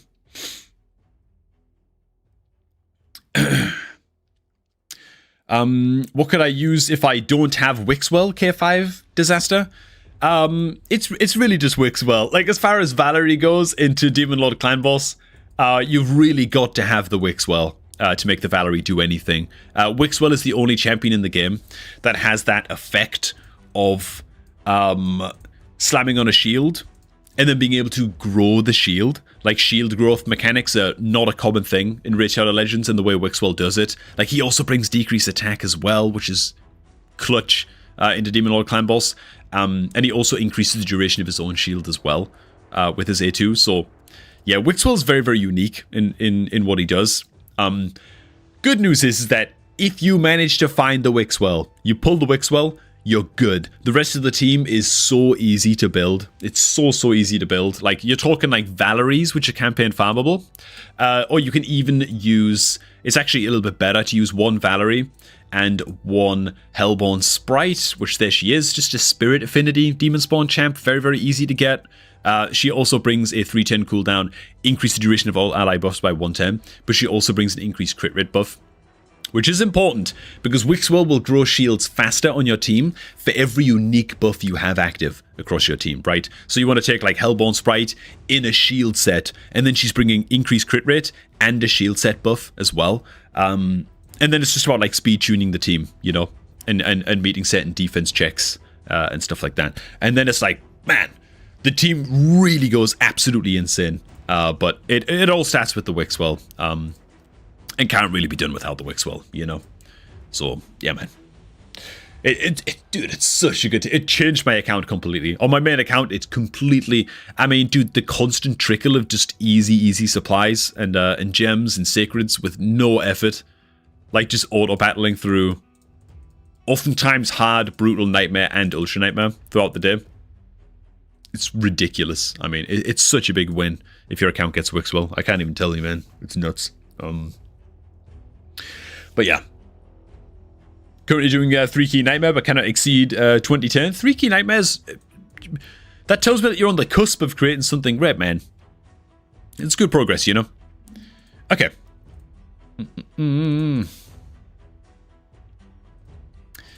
Let me just... blah.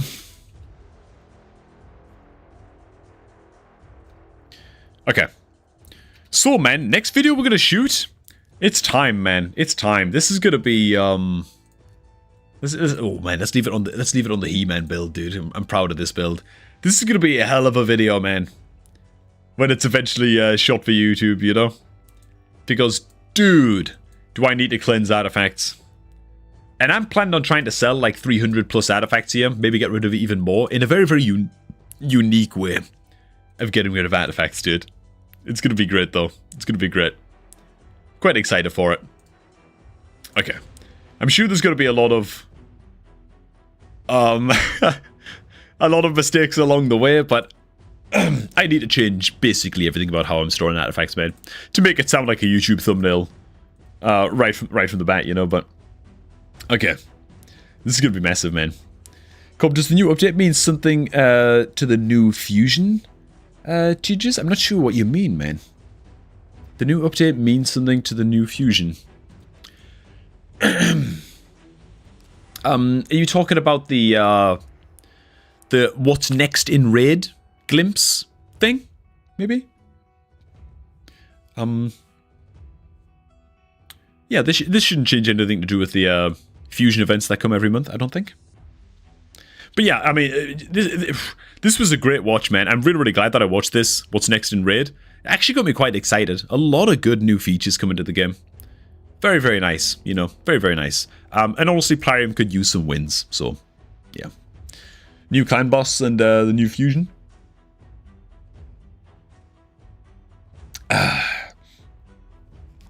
Oh, okay, so people are saying that the new fusion could be good into the new clan boss. Okay, I see what you mean, man. I see what you mean. Maybe, man. Maybe. What does he bring again? Oh my god, I don't have a single Ogren Tribes legendary. That's kind of crazy, man. Well, that's going to change pretty soon. Is it because he's extending the duration of HP burn, maybe? Was it HP burn that was pretty good? Ah, I forget now, man. Poison HP burn, continuous heal, also places weaken.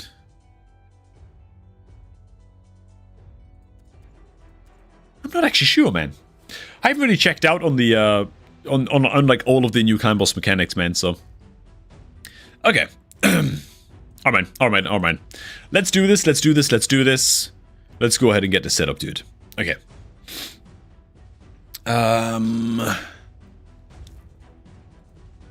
Okay. Time to shoot the next video. And we're doing it live, boys. We're doing it live. It's your first time stopping by the stream. We've already shot one video, one of the account takeover videos. And this is what we do, man. Shoot videos live on the live stream. You guys get some behind the scenes. It's gonna be great. So, let's begin, man. Let's begin. Oh, you're scared of relics coming into the game, Captain?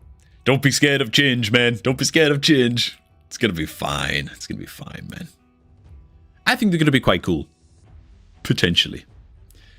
I'm sure that Pyrion will find a way to make them frustrating to collect and build out, you know, but I'm just hoping that they don't imbalance things too much, is the only thing I'm hoping for. Anyways, okay, man. Let's do this. Okay. I guess I should probably move my camera over a little bit for while doing this. Hide out text real quick. The camera's probably got to stay here for this video. Alright, man. Oh, God. Bloody artifact problems, bro. Even my... Oh, my God. Just out of curiosity, if I was to... Just curious, man. Oh! Okay, the only thing about selling off accessories is I can't sell off any of the pinpoint accessories. Or anything from any of the sets.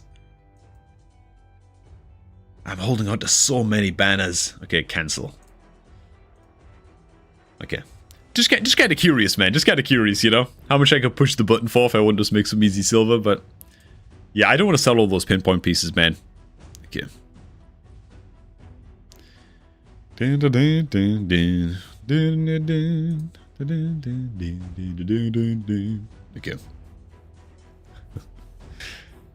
Okay, man. Oh, hey, Cup, how do I go about getting into the account takeover? Yeah, man. Like Wally said, we've got a Discord server linked in the stream description box or in any of the video description boxes. Go ahead, join the server. You can post like an image of your account and like some questions you have that you'd like having answered in a takeover in the account takeover submissions channel that you'll find in my Discord, man. So yeah. That 70 mil would have been good for a thumbnail. Yeah, dude. To be honest, I usually take like the total of everything that I sell at the end of the thumbnail and then like sort of like doctor it in Photoshop and just add everything together for the final thumbnail because it's a bit inefficient to try and get everything to sell at the same time like that, even though it does look impressive and feel cool. But okay. All right. Let's actually get to shooting this video, shall we? Okay. Boys, god damn it, we've got an artifact problem. Look at it. Look at it. Even the goddamn accessories are starting to pile up. And while we can't be selling off any accessories from, of course, the 9-piece sets because they're just so premium and so precious to hold on to, we're going to be turfing out hundreds of these artifacts. In fact, I'm going to be unlocking a new secret way to get rid of artifacts, which isn't something I've really done on my account before, but yeah, hopefully it's going to just clear up a hell of a lot of storage space, clear things up, and make things very, very obvious what we should be selling next, because man, it's time to level up the way that we are storing our artifacts, man. Hey, what is up, guys? This is Cobb, did I say? Ooh, hang on. What should we... Ah, no, screw it. I was actually just going to do like an ad insert really quick, man, for the promo. Like, we won't do that just yet, man. We won't do that just yet. We won't do that just yet, man. I don't want to throw the ads too early on in these videos because, like, it just feels a little bit, you know, I'm like required to insert these at certain points in the video, but I don't want to throw it in too early and in like an artifact cleanse video. It can wait a little bit. We'll just pull back on that one, man. We'll just hands off that for just a second, man. Okay. All right. Where's my notes for this video? Because, frankly, we got a lot to do right away here. Okay. And here is how we're going to be dumping a crap load of artifacts right away, man. Frankly, I'm the kind of guy, I don't like to equip artifacts onto a champ until I'm absolutely guaranteed, like absolutely certain I'm going to be using them. They're already level 50, they're already level 60. And so the result is I have a lot of champions sort of sitting around on the account that, yeah, I do plan on using the likes of, where is he, man? I'm just looking for like a quick little example here. And then I can't find the champ because obviously I can't. Yeah, good old Fenax. Like, I'm definitely going to be taking this guy up, but he's still level 4, still rank 4. He's not got any artifacts equipped right now. We're going to be changing all of that in this video, man. The key way I'm going to be getting rid of a lot of my better artifacts that I do want to hold onto in this video is by just equipping out a crap load of champions that I'm basically guaranteed to build out on the account that I know for a fact I will at least be taking up to level 50 at some point in the future, if not all the way to 60. The likes of Neldor Rhineblade is going to be integral for progressing in hard mode Fire Knight, and so let's just go ahead and like max equip a bunch of artifacts to like 10 or 12 champions to start off this video, man. Okay, who's first on the list? I've got written down Reliquary Tender, but I can't believe I would have put her first on the list. So let me just, because she's actually in, I think she's even in like a bolster set. I didn't re-equip anybody all up and over here just yet. Yeah, I just threw her in just like random bolster gear. Preset manager. Oh, okay, I did. I don't have free gear removal. This sucks. This sucks quite a bit. Okay. Alright. Yeah, man. Let's just go ahead and start off with this. Okay. So a lot of this is going to be rebuilding existing champions as well that I just threw into random gear at the time, and they've just been sitting in crappy gear for a long time as well. Not really the case with Reliquary. She's in fine gear, but I want to get some of these artifacts off of her, and so I've got presets made for a ton of champs that are just going to refine their builds a little bit. She's going to gain some accuracy. She's going to gain a whole lot of speed and increased HP and stuff like that. And some of these some of these artifacts I do need to roll up in either the current or a future artifact event. We're going to be spending a lot of silver changing gear on some champions here, man. But the key here is that I'm trying to just either re-gear champs and get their bad gear replaced by better stuff, and I'm just using my champions as like a storage coffer. While still trying to build them out decently, of course, for present and for future use, but generally using champs as like a storage vehicle for artifacts. Good old Giscard the Sigiled, as everybody seems to call him on YouTube. Giscard the Sigiled. Sigiled, bro. It makes me laugh every time. Anyway, yeah, I'm going to go ahead and just dump a whole bunch of artifacts on him. Get his accuracy up to a good place as well. Speed up to a great place. Yeah. And that's it, man. This is going to be the name of the game. So just enjoy the satisfaction of us slamming all kinds of gear presets on these champs for just a second. Just any gear that I'm, you know, like, for example, these, like, this shield that I'm putting on Staggy right now, it's like speed and accuracy rolls. It's 5-star. It's fine. It's fine. It's not the kind of 5-star blue that I want to be selling in this artifact cleanse. I think it's about good enough to put on a champ like Stag Knight that I plan on using, you know, mostly in faction wars and taking up fairly soon. But yeah, like speed, accuracy, some premium stat rolls, I think I'm fine to hold on to it. Same with the weapon as well. Speed, accuracy rolls, you know, it's a 6-star piece. I'd be tempted to sell this in a cleanse. Why not just put it on the Stag Knight and then just kick the can down the road a little bit, at least, you know. Next up, we've got, where's Neldor? He should be in this batch right here. Neldor, this is definitely a champ I'm going to be using in future as well. I'm going to slam some pretty damn good artifacts on him too, get his accuracy up nice and high, because I'm preempting him needing to have like 350 accuracy in future for taking on hard mode Fire Knight. And so, yeah, this is the build we're going to be throwing onto the Neldor, and again, just storing up all of these artifacts so that they are safe from the incoming cleanse. Next up, man, where is Fenax? Did I skip past him? Where is Fennex? Oh god, did I do these out of order a little bit? Oh, hang on, man. Tell you what, man, we'll do the ad read here. Hey, man, while I try to go ahead and scout out Fennex, why not start off a new raid account, man? Right now, using my beginner promo link down below for 4 free epic champions. It's the best beginner promo link that currently exists. Ignore those goddamn beginner promo links that give you that 1 epic champion and 1 free legendary. Are you kidding? Who wants 1 free legendary in the early game anyway? If it's just like an average Lego, no, man, you're better off with 4 epic champions that are much, much easier to skill book out. Legendary champs, they just take so long to max build, man. They take so many potions to ascend. You don't want to deal with all of that and farming all those legendary skill tomes. Use my beginner promo link instead. Hey, let's get back to the video, man. Okay, where the hell is Fennex, dude? I've sorted these by faction. I thought I did it nice and efficiently. Now I've lost him. God damn it, man. Where the hell is the son of a gun? What faction is he again? He's Secret Order, right? Am I just being blind? I am just being blind. There he is. Oh, for God's sake. Okay. Actually just being blind, man. Alright. Okay, man, we found him. Let's go ahead and just slam a whole bunch. I've got so much Relentless gear lying around as well. Oh, man. I'm mostly just putting this on him just to store it, literally. Got some accuracy speed, but as soon as accuracy stats are okay, it's some fine gear to just kind of like keep stored up on the Fennex. So we'll go ahead and get through him as well. Next up, man, we've got who? Tolog and Basher of the Skinwalkers faction. What the hell, dude? Is there like a hair in my mouse laser? I can't stand this crap, dude. When you're trying to wiggle your mouse around and like the case is like catching on the screen. No, dude. Oh, I'm gonna have to clean it out with like some bundled up, spindled up sellotape or something after the stream, man. Okay. No way, dude. Napita, you just pulled stock? No. Dude, that's crazy as hell, man. Hey, dude, huge grats, man. You just saved a lot of resources going into the fusion as well. Yeah, if you were doing it. That's nuts.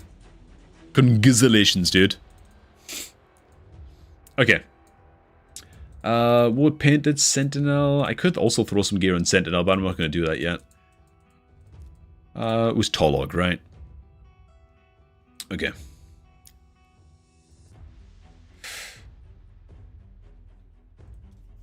And alright, it's the only reviver that I have for my Skinwalkers faction. We're also going to throw Tolog in some improved gear as well, just to boost up his speed a little bit.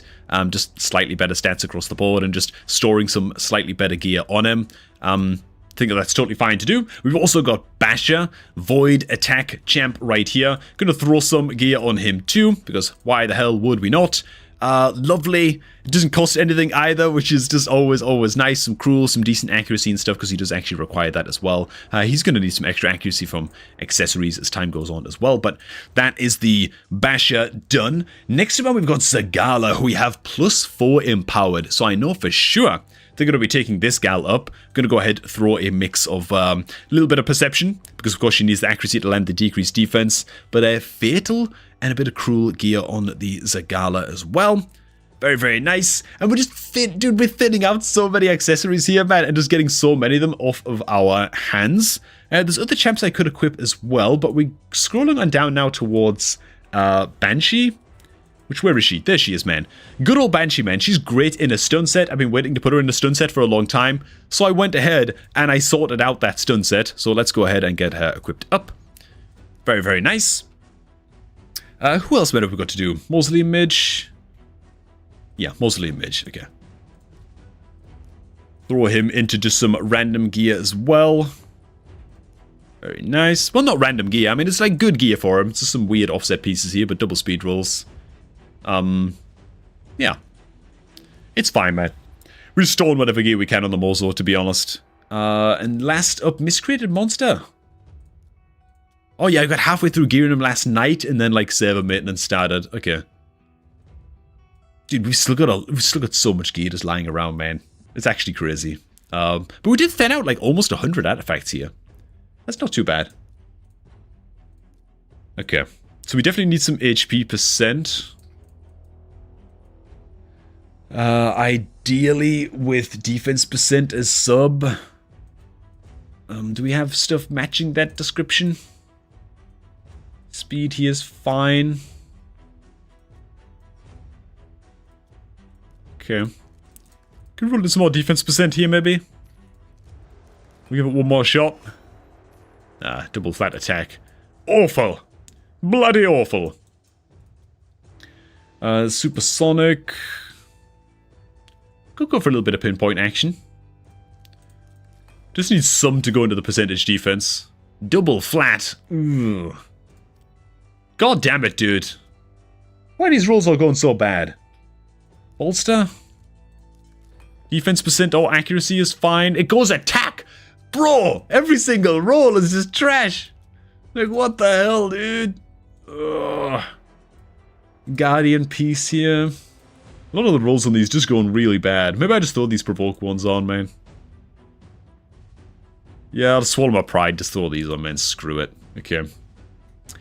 Screw the substats. Let's just go ahead and look for any old boots, preferably from the accuracy set, and then one off piece.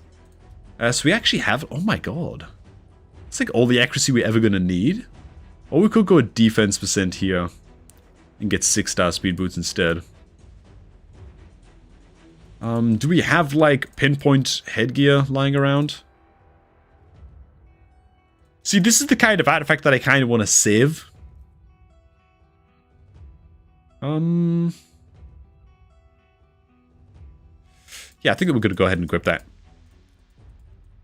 And then the boots. We don't even necessarily need to go for the accuracy ones then. At that stage, we can just go for the speed ones instead. And then we have plenty of accuracy, man. Stat rolls are not the best, but it's fine. Okay.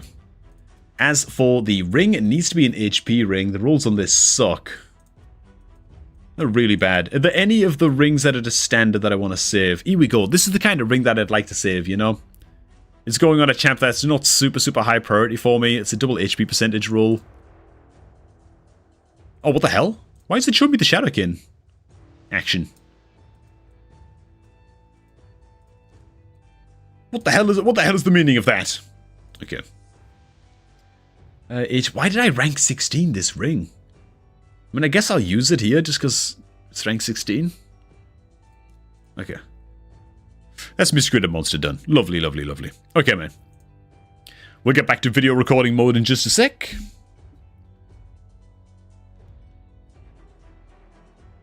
Hey, Gov, you want to give me some of that 90 mil silver?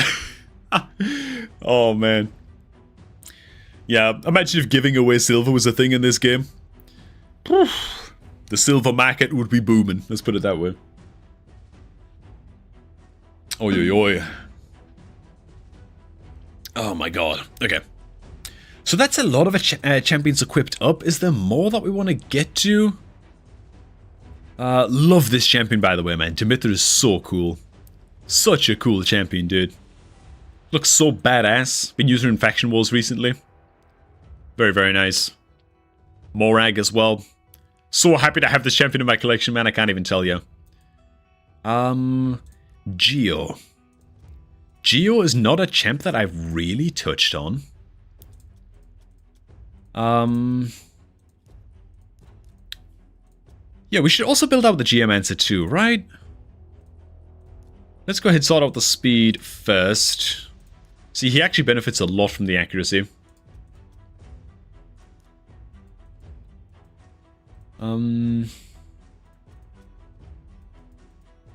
Yeah. Again, I'm just trying to get gear off of these guys. What does Geo even want as like his primary stats, man? Like on his gauntlets and stuff. Because, like, does his attack even really matter? Not really, right? Yeah, healthhades.com recommends literally just like speed, accuracy, HP percent, defense percent. Because the attack stats just don't matter at all. I pulled another Morag today since I didn't pull no Lego or Volgoth. There you go, man. There you go. Speaking of Morag, everyone make sure you use promo code PP500 on Plarium Play only. Oh yeah, man. Yeah, to get 500 Plarium points and some other goodies. Yes. Must do it, man. Must do it. Yeah, Geo, you want accuracy and survivability score? Yeah, it seems that way, man. Definitely seems that way. Wowee, man. I see why I haven't used those chess pieces. Those are not good rolls. These are just not good rolls at all. Okay.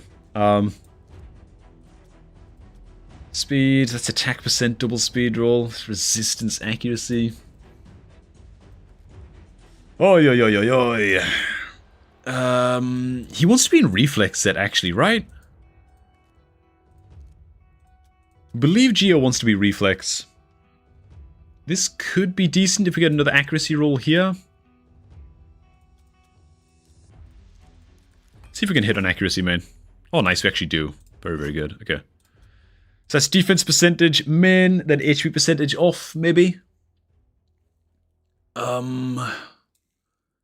Which makes it a little bit tough. Oh, those flat stats are so bad. I can't even tell you, man. What the hell? We should not be leveling that. We get a bit of HP percentage here. If we can hit on HP percent again here, then that's fine, I think. Oh my god, we do. Okay.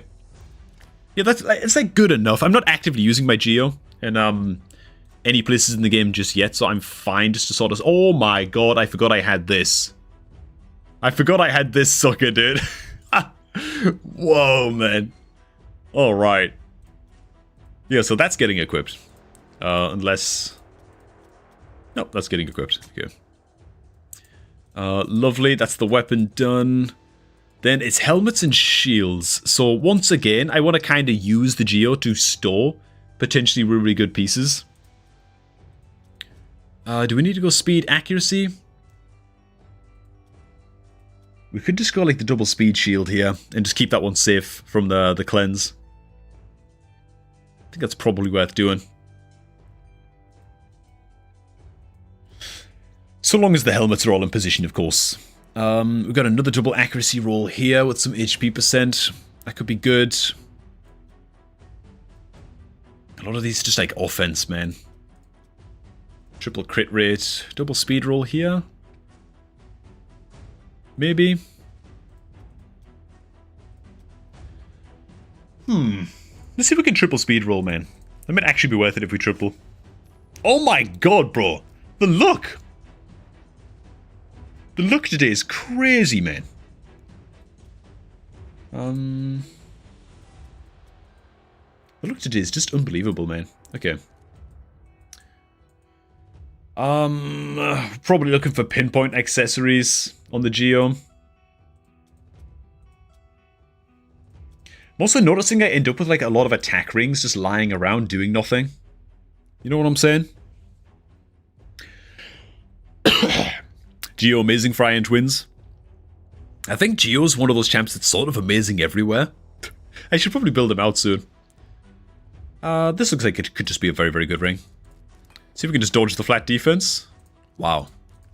Very nice. Very good. We'll take that. As for the amulet, again, just HP accuracy, I guess. I actually can't equip the amulet yet, so I guess there's no point really touching it, but... Yeah, this plus an accuracy banner, we should be totally fine here. Yeah, we should be totally fine. Very, very lucky rolls on this Geo gear, man. Okay. Very nice. I'll tell you what, I'll just go ahead and Geo Hog. Okay. Just gonna save that right now so that I can actually like record it and show it in the video. Because I actually just didn't show it at all, I just realized. Oh my god, I don't have any gear in Tree Shield not? What? What am I doing? I should go up to 4 stars? I awakened it but I haven't geared him? Dude, I'm a goddamn idiot. I'm an absolute moron. Okay. Hell Hades, Tree Shield, not. I'm just gonna cheat with Tree Shield not real quick. I want to be fast building these champs if I can. Okay. Let's get him blessed up as well. He's recommended protection gear. Yeah, not happening anytime soon. Curing? I don't think having his weak version decrease attack is really a priority for me, to be honest. I'd be pretty happy to try him out in like a speed and curing set. Could be kind of cool. Could be pretty tight, man. Okay, yeah, so we'll take care of the Tree Shield Knot as well. We'll take care of this guy's gear too, man. Ooh, this is kind of fun, though. Just getting to go back and just gear up everybody like this. Do we have, like, the speed gear to try out here? A lot of random crit damage and stuff on these. These are not good not good artifacts, man. These are not great. This is fine. Defense percent, speed roll. I like putting a champ in a curing set every now and then, man. This is like something nice and hipster about it. That's like a pretty good shield, honestly. Throw this here, throw this here. This one's not quite as worth. Do we have any decent boots? Doesn't particularly look like it, to be honest. Why am I holding on to attack percentage curing boots, dude? What is wrong with me?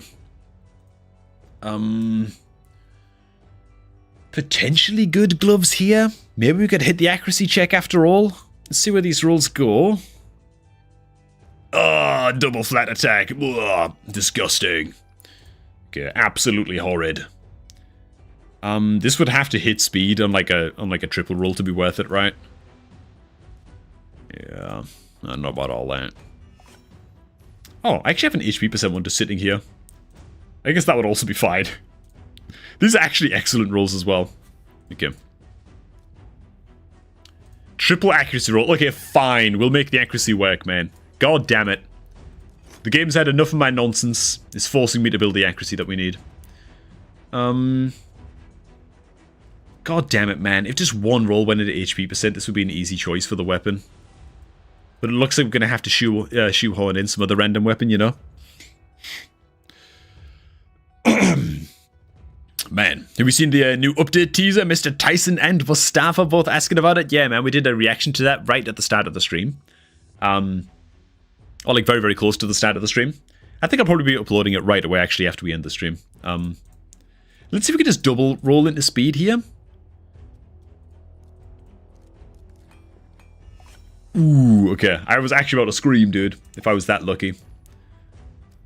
Okay, fine. I mean, how can it be that there's just nothing good here, man? How can it be? Why are all of these stats so bad? I mean, they're all just absolutely terrible. We got like 1 HP percent roll here.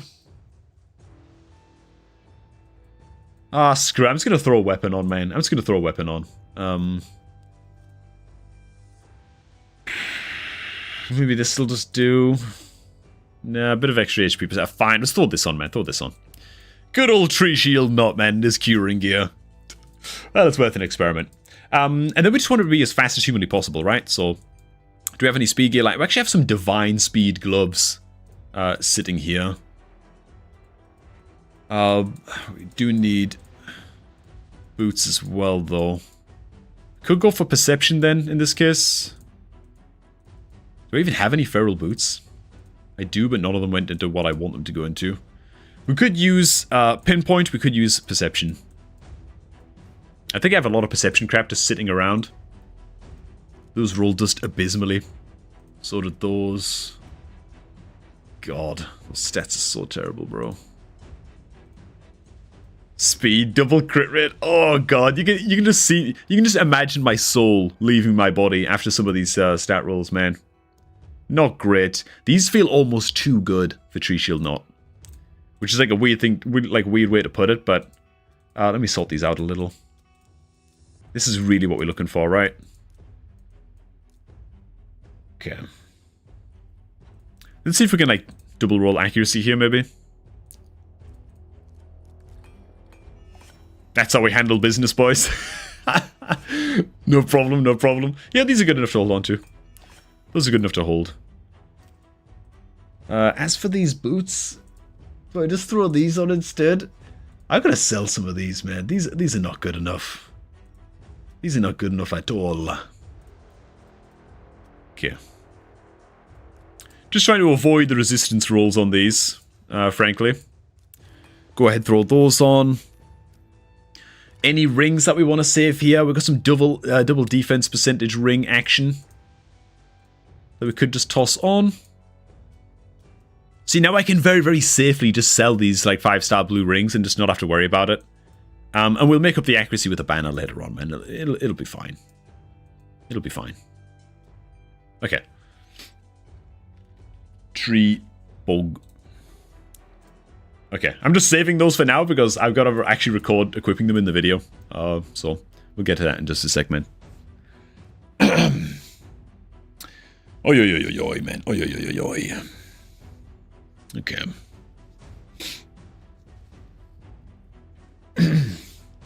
Man, your day 50 and your Fellhound is able to one-shot campaign 12-3 brutal. Damn, Tyson, man, you got Fellhound in your first 2 months, bro. That's really good, man. Congrats, dude. Holy crap. Okay. Oh man, let's have it. Okay, and last 2 champions that we're gonna equip up that, frankly, I just made some gear sets for right now, which also check out this reflex weapon, bro. Oh my, I mean, it's a shame about the red flat HP, but triple speed roll, good stuff. Haven't even given up my geomancy yet. Isn't that just shameful as hell? He's still just sitting at rank 4 right now. To be fair, I only pulled him I think last month or something. And at this point, I don't super need him for anywhere specific on the account, but I will build him out in time. And so, bam, he deserves all of the love and all of the gear in the world. And also, Tree Shield Knot is a champ I recently took up to rank 4, as yet ungeared. And so he is going to be the holder of the very, very special curing set, which I'm not using anywhere else on the account. So lovely. Nice to go ahead and get him equipped, or just get somebody equipped in this, to be honest. You're going to need some accuracy work from his additional accessories, of course. But yeah, the Tree Shield Knot, man, looking pretty tanky, looking pretty stable, looking decently fast enough as well in this gear. And so just like that, before cleansing, oh my god, don't even pay attention to the stats on the weapon, by the way. Just pretend you didn't see that, okay? But just like that, we clear out almost 100 artifacts that I'm pretty sure I want to keep these artifacts safe from the cleanse. Okay. Went ahead and ended the recording for that little segment. I just got to double check on the upload schedule. What video's going up tonight? How do I not know that right now, man? The Soulstone pulls went up earlier, which, as they sometimes do, the Soulstone pull videos got like no views, which is crazy, but sometimes they really pop off. Sometimes people just aren't interested. It's strange. Do this first. Okay. Alright, I just want to get the videos up in the folder so Wifey can start editing these real quick.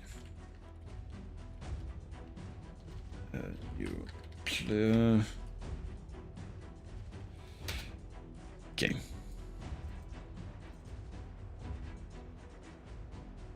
What are the next goals that he should be? Not your style. Yeah. Just checking through the clip real fast. Don't mind me.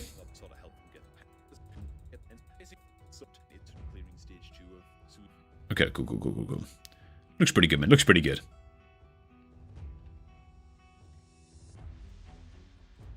Just sending this video off.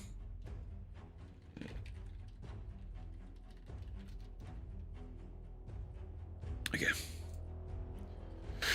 Tight, man, tight. Sorry about all of the like little behind the scenes work that's had to go into today's stream, boys. There's a lot of videos coming up soon, man. A lot of like double upload days and stuff are coming up. It's just a crazy busy time, man, for pumping content on the channel. And I think it's only going to get crazier going into December, so I've got that to look forward to as well, man. But unfortunately it means that the streams get interrupted sometimes. With me having to just like some micromanaging and stuff behind the scenes, you know?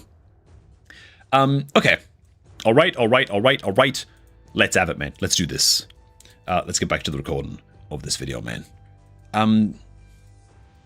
Okay.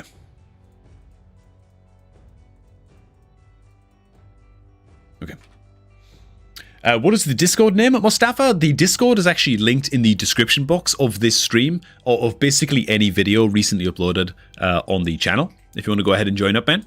It's actually becoming very active in there, man. In the little raid channels in there, the little raid servers, people asking for advice from each other and stuff like that. It's getting some discussion going, build recommendations, all of that good stuff, you know. It's kind of cool, man. It's kind of cool. How long does it take to pull a rare on Mystery Shards Magnomus? It's a 1.4% chance. I repeat, a 1.4% chance. So on average, for every like 65 to 70 mystery shards that you pull, you'll get 1 rare champion, on average. Oh my god. Now, Pan the Bullhorn actually needs crit rate amulet equipping here. Crit damage, rather. Could just go ahead and use this one. Does he require pinpoint? He likes to be fast, actually. He does like to be fast, Pan the Bullhorn. He likes to be faster than the tiger that he's hitting. Can we just get 1 accuracy roll? Okay, nice. See, if you just ask nicely, man, the game will supply. Apparently. Okay. Sweet, awesome, nice, tasty, lovely. Is that everybody geared up that I wanted to have geared up? I think so.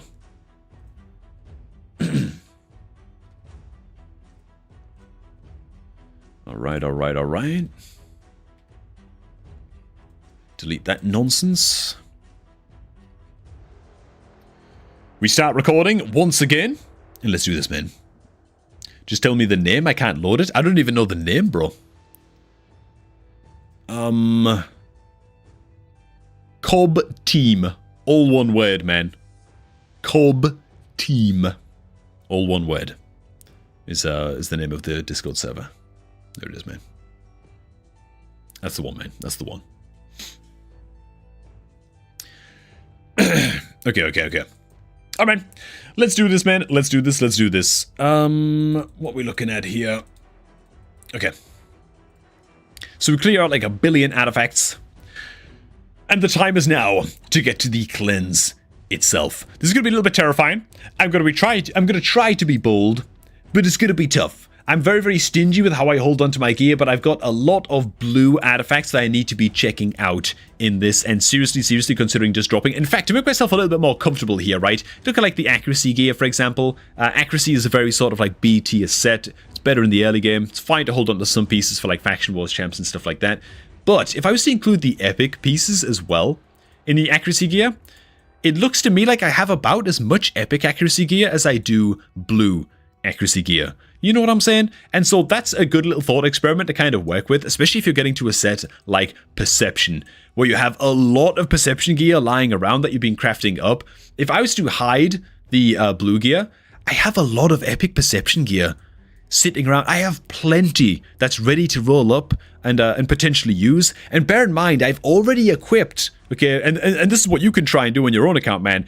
If you're not sure which gear to keep and like where your gear priorities might lie, just equip all of the champs that you know for a fact you're going to be leveling up to 50 or 60.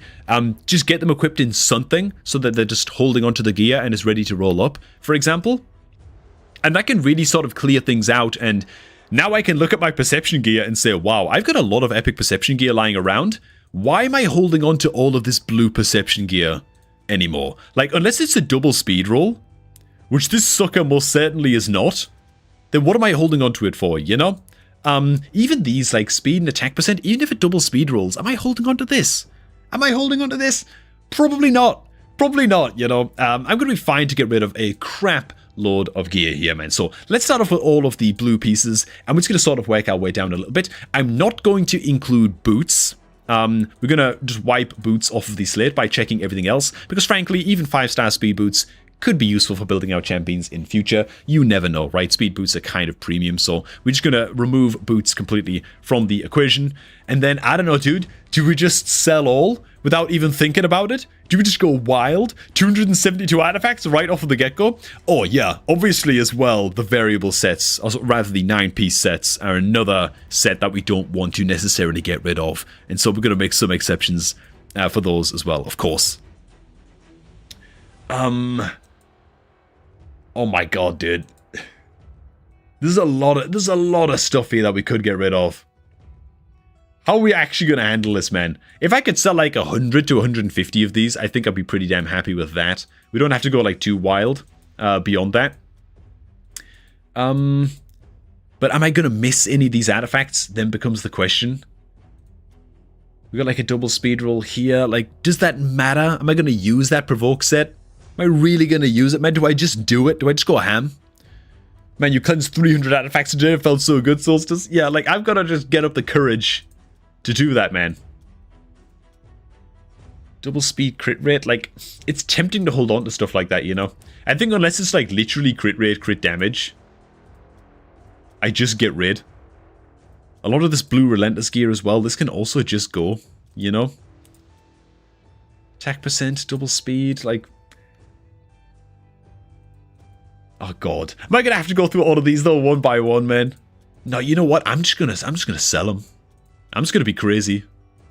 I'm just gonna get rid, man. I'm just gonna get rid. Is the way that we can hide certain sets from Dude, the filters are so rudimentary. Like, why can't I remove certain sets from this, man? Like the 9-piece sets, you know? Then I could just like sell all, and it would look like really, really cool for the video. Alright, man. First and foremost, we're gonna hit sell. Select all. We're staring down 11 million silver just now. Am I actually just gonna go ahead and push this button? No, I'm not. I'm gonna go through the gear a little bit and just make sure that we're not getting... Like, this is... like, it's double speed roll, but it's attack percent. It's gone, okay? Crit rate stuff, useless. Not even gonna look at that. It's not a set that I want to pay any attention to. Crit damage, I'm looking for the most optimal rolls on only the 6-star gear. I think that's gonna be my cutoff, man. So, crit damage... If it's blue, we're probably going to need like double crit rolls on this, or crit and crit damage rolls on these 6-star pieces. Otherwise, they're just in the bin. And so, yeah, you guys don't have to buckle up who are watching the video, but for everybody watching the live stream, buckle up, boys, man. It's going to be a lot of clicking and a lot of gear checking here, man. Like, for example, this helmet right here, maybe we just hold on to this because it's crit rate, double crit damage roll. I guess that we hold on to that one, but I'm going to try and be very, very brutal and mostly sell. We're going to be selling like 80% of what we've got here. Again, with the exception being the 9-piece sets, which are down towards the bottom, which I feel always deserve to be rolled up no matter what. So I'll be unchecking all of these, no problem, you know? But I'll be rolling these up in like a future artifact enhancement sort of off camera. Let's get all of those done. Yeah, you've got to roll up the 9-piece stuff. You just have to. Like, 9-piece components, even the bad ones, are just too important to not at least give them a chance of becoming something decent. Even if there's only like a very, very, very small percentage chance. Righteous?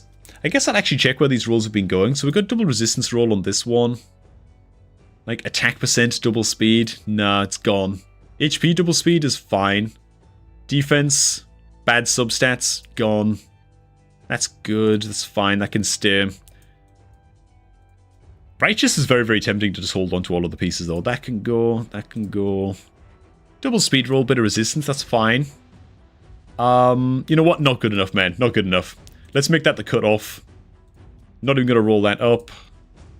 Speed resistance, that one's worth rolling up, I think. It's got like both of the sets that we're looking for, right? Oh my god. Getting under 1,000 artifacts is the promised land I can never reach. Yeah, dude. Oh my god, that's impossible. It's actually impossible. No one can convince me otherwise. Defense percent, bit of speed. Nah, not good enough, man. Crit damage, we're just not looking for that. With Righteous, not really. Just not really. I think that we drop that. Okay, so we're selling a lot of the Righteous pieces as well, which is quite encouraging, man. Well done, me. Yeah, we'll give those supersonic pieces a chance. Impulse? I mean, unless it's just rolling the hell out of speed on these, I don't really see any point. Bolster, same thing. Not good enough. That's probably just about good enough to hold on to. Even if this double roll speed, I don't think it's good enough. Okay. Man, this is gonna be... This is why I normally don't do these things on stream, but... Okay. We're gonna keep all of the stone skin gear because it's stone skin gear, obviously. Same thing with protection as well. These all deserve to be rolled up and tested, at least. Fortitude? Nah, gone. Guardian pieces. We're looking for HP and speed on Guardian pieces. Bit of defense is fine as well. Nah, that's not good enough, man. Not good enough. Not good enough. Nah, it's only 5-star, man. Get rid. Oh, dude, this is going to feel very, very satisfying, man, once all is said and done. I gotta tell you the truth. Fatal, crit damage, double speed roll, though. No crit rate. No attack percentage. Nah, we're going to get rid of that. Crit rate, but no attack. No crit damage. Get rid of that. Okay. Then we get to the perception gear. Okay, so the perception gear, we've got to be quite strict with this. I'm going to go ahead and color that. Not good enough either. Defense percent. It is a 6-star. It's going to be brutal, man. It's going to be brutal. That's gone. Attack percent. That's definitely gone. Crit rate. Why'd I even roll this up? Nope. Speed accuracy is acceptable on the shields. Anything that's not speed accuracy is just very, very, very questionable. Don't think I have any. Yeah, this double rolled into crit rate as well. Maybe because I rolled it up to 12, I just keep that 1. Because crit rate can be pretty useful as well. No good. No good. Dude, I wish there was a quick way of doing this, man. I wish there's a quick way of doing this.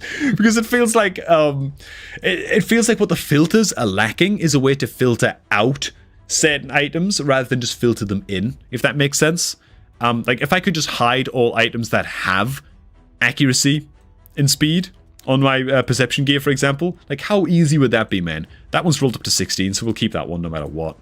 That can go. Accuracy, defense, blah, blah, blah, blah, blah. Okay. Now, man, I tell you what. Half the challenge when it comes to rolling up artifacts and doing what we're doing right now is just having the patience to actually get this done. We'll actually keep this, man. Double speed roll is just about good enough. That's not quite good enough, and that's not quite good enough. Okay. Resilience, not even going to look at it. Immortal, not going to look at it. We have so much immortal gear just sitting around.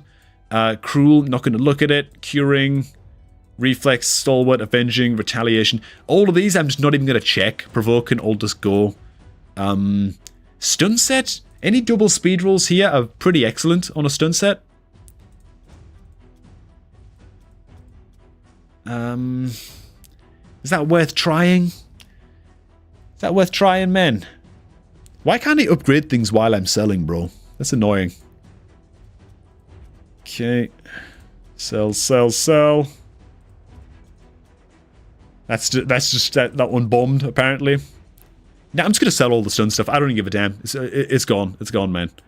Can we hit any, like, crit and... No, we didn't hit nothing on the Savage, right? There was this helmet here that I guess I'll keep. I guess I'll keep that one. That's a very, very close call, though. Relentless pieces. They're also kind of extra premium, but I have so much that I think I'm just going to drop those without even looking as well. Shield, I have a lot of bolster gear to replace shield gear now, so it's getting filtered out. I don't need to look at any of these. Okay, man. I think I'm pretty proud of myself for how we're doing here, man. We're just skipping over a lot of stuff. We'll hold on to these shields that have rolled speed and accuracy. But we'll be quite strict with these. Double speed roll, that one's worth keeping, for example. Another double speed roll, but only crit rate. So we're actually going to sell that one. It's going to be absolutely optimal rolls. Even a 5-cost one, just I don't think is worth it anymore now at this stage.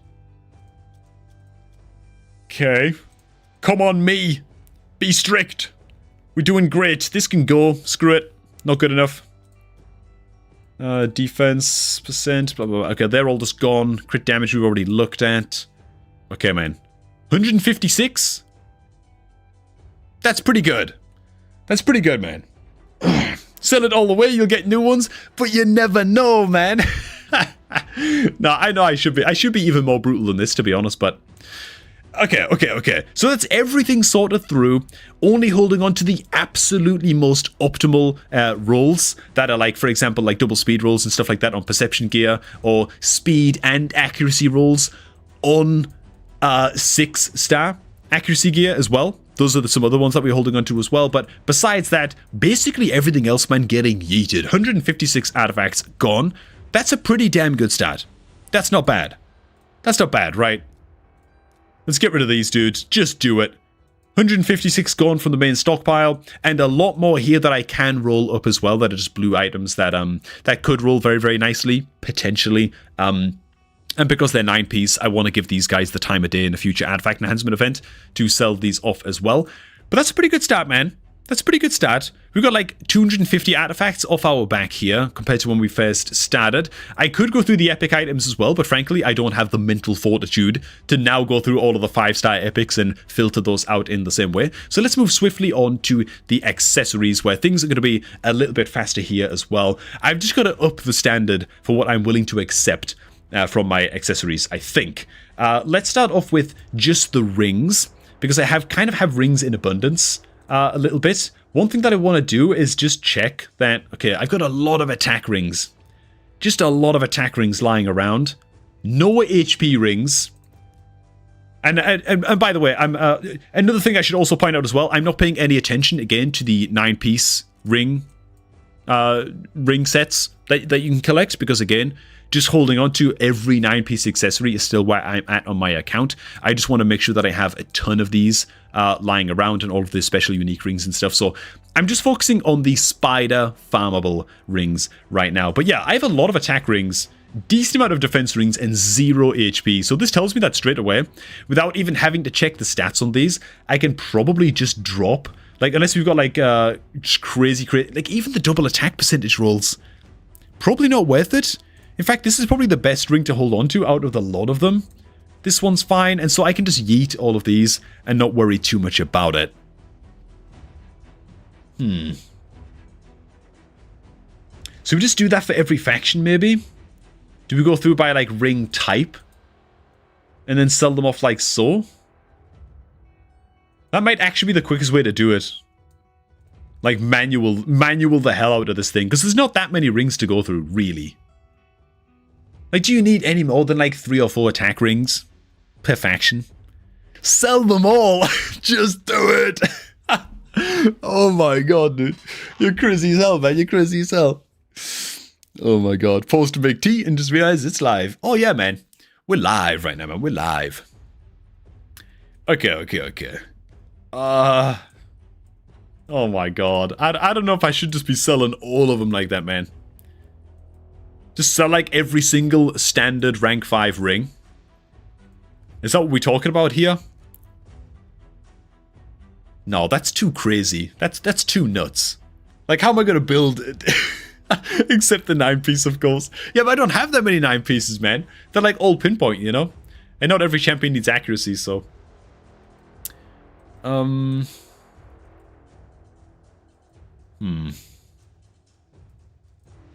Okay. Well, we're just going to figure it out live, man. We're just going to figure it out live. I think this is how I'm going to do it. I think this is going to be a glorious, glorious way to do it, actually. And just a good way to sort of recommend that other people do it, who are watching the video, you know, at a later date. Because I've never thought of doing it this way before, actually. Because for me, like, certain factions, look at how many attack rings I have for the dwarves. Just sitting around, man. Like, how many of those am I going to need? Like, 2 or 3? You know? And then the rest of them are going to end up being, like, pinpoint stuff anyway. So, like, I can just get rid of most of these. I've got to admit, I've never done an artifact cleanse before where I've really seriously looked at the accessories. So there's a lot of sort of dross here that we're going to be clearing out. Ogren tribes. Down into the orcs. Which some faction... These are just the attack rings as well, by the way. Just to stress that again, but... Okay. Alright, man. Let's go ahead and uncheck these off. Okay. What the? Why are all these rings showed up again, man? I just closed all of these. Oh, god damn it. Well, screw it. Okay, so what we're going to be doing with the accessories is first of all going through each accessory based on type, starting off with the rings, and I'm going to be filtering based on, well, straight up the accessory type, right? Because why oh why do I have so many just standard non-set piece attack rings lying around for certain factions? How many nukers do you actually need to build out per faction to cover faction wars and stuff like that? Especially if the standard variety, which are lower priority anyway, because, I mean, There's so many other better rings you can get that are part of 9p. Look at the Sacred Order! What the hell is this, dude? I have so many attack rings just sitting around, man. You need like 2 or 3 at most to use as like to build like a backup nuker for faction wars and stuff like that. You know what I'm saying? Especially of these standard rings. So I'm gonna go ahead, comb through these a hell of a lot, sell off just a crap load of these and work our way down. Frankly, this attack ring that's only 5 stars rolled into a double attack percentage, so it might be worth holding on to. Those ones can go. I'm not even gonna check the Bannerlord's rings. Anything that's 5 stars just going to go because they have plenty to play with as is. How do the rolls go on this? Okay, so it's attack ring, but defense percent. Triple roll. Good percentage stats. We'll keep that one. But yeah, any faction that just has too many rings going on, I will check some of the stat rolls on some of these, but if I haven't even rolled them up, I mean, I think I'm just going to get rid without even really checking, to be fair. These rings right here, how did these go? Bit of attack, bit of HP percent. HP percent again. Now there can only be 1, man. We'll get rid of those. There's a lot of barbarian rings here as well. That one looks like it could just suck. So I'll tell you what, we'll just do this. Again, without even checking too much, really. I'm just going to kind of be as brutal as I can. Again, a double attack percentage roll here. I guess we'll go ahead and hold on to that one. How could this one go? Even if it rolls optimally, it's probably not going to be that good. Let's just get rid. Demon Spawn, anything that's 5-star, just gone. Screw it. Even if it's a double attack percent roll. Don't even give a damn anymore. How did these rolls go? I mean, there only needs to be 1, doesn't there, really? Double attack percent roll there. This one can also go. That one can stay, I suppose. These lot. That's fine. Is that really going to roll up again and be beneficial? This one's already a dud. Oh no, it's got a lot of attack. It's got a lot of potential good rolls there. Okay, we'll just get rid of everything else. Okay. Tight. And so even just having got through the rings, that's already nearly 2 million silver, 30 artifacts sold. Let's go ahead and get rid of those. And again, these are just the attack rings, right? Now we're going to go through the health rings and do exactly the same thing. Any faction that just has too many of that ring type. The Undead Hordes don't even have a single health ring. Like, what the hell is going on? And so we're just going to do the same thing through all of the factions here. Again, any health-based ring, unless it's double rolled like this one, I'm just going to go straight away. Man. Tight, dude. Oh yeah, I've got some Tuco action going. Oh my god. Yep, that's a much better one. We can sell this one off. Dude, we're going to make so much cash here as well. It's going to be great. Get rid of this. Get rid of this. Get rid of that. Don't know why a random revenge ring has popped up here, but we got some random offset rings deciding to show their face. Let me just go ahead and hide these so I don't accidentally sell something good. Okay. Alright, orcs, just selling these off, not even checking, goddammit. These... We've invested some glyphs into this like a damn idiot. Does that mean that I keep it? No, it doesn't. It's gone. It's very, very good. Okay, that's another 16 rings from the HP pool. And then finally, we have the defense-based rings. I'm actually just pausing and like unpausing recording here repeatedly, by the way, which is why the commentary might sound a little bit disjointed. Like I kind of shift in and out of recording mode. But yeah, I want to minimize the amount of editing that my wife has to do on this part. So it's kind of becoming apparent to me that defense rings are in much shorter supply, which is quite interesting. To sell these off.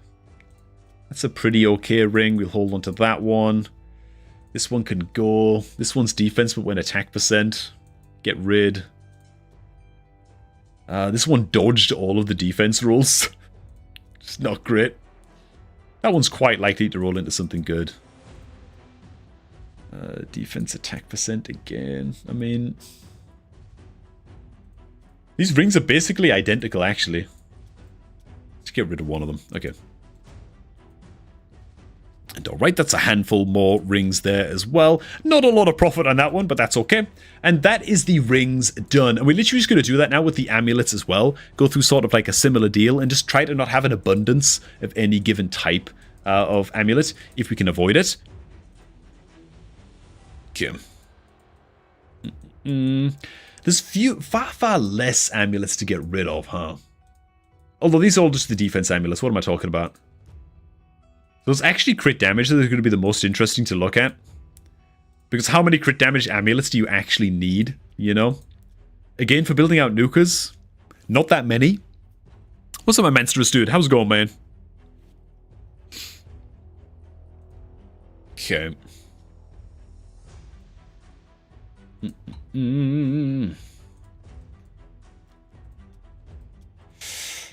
Yeah.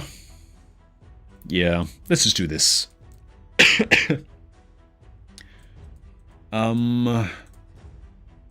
Just selling off anything that just looks a little bit sus.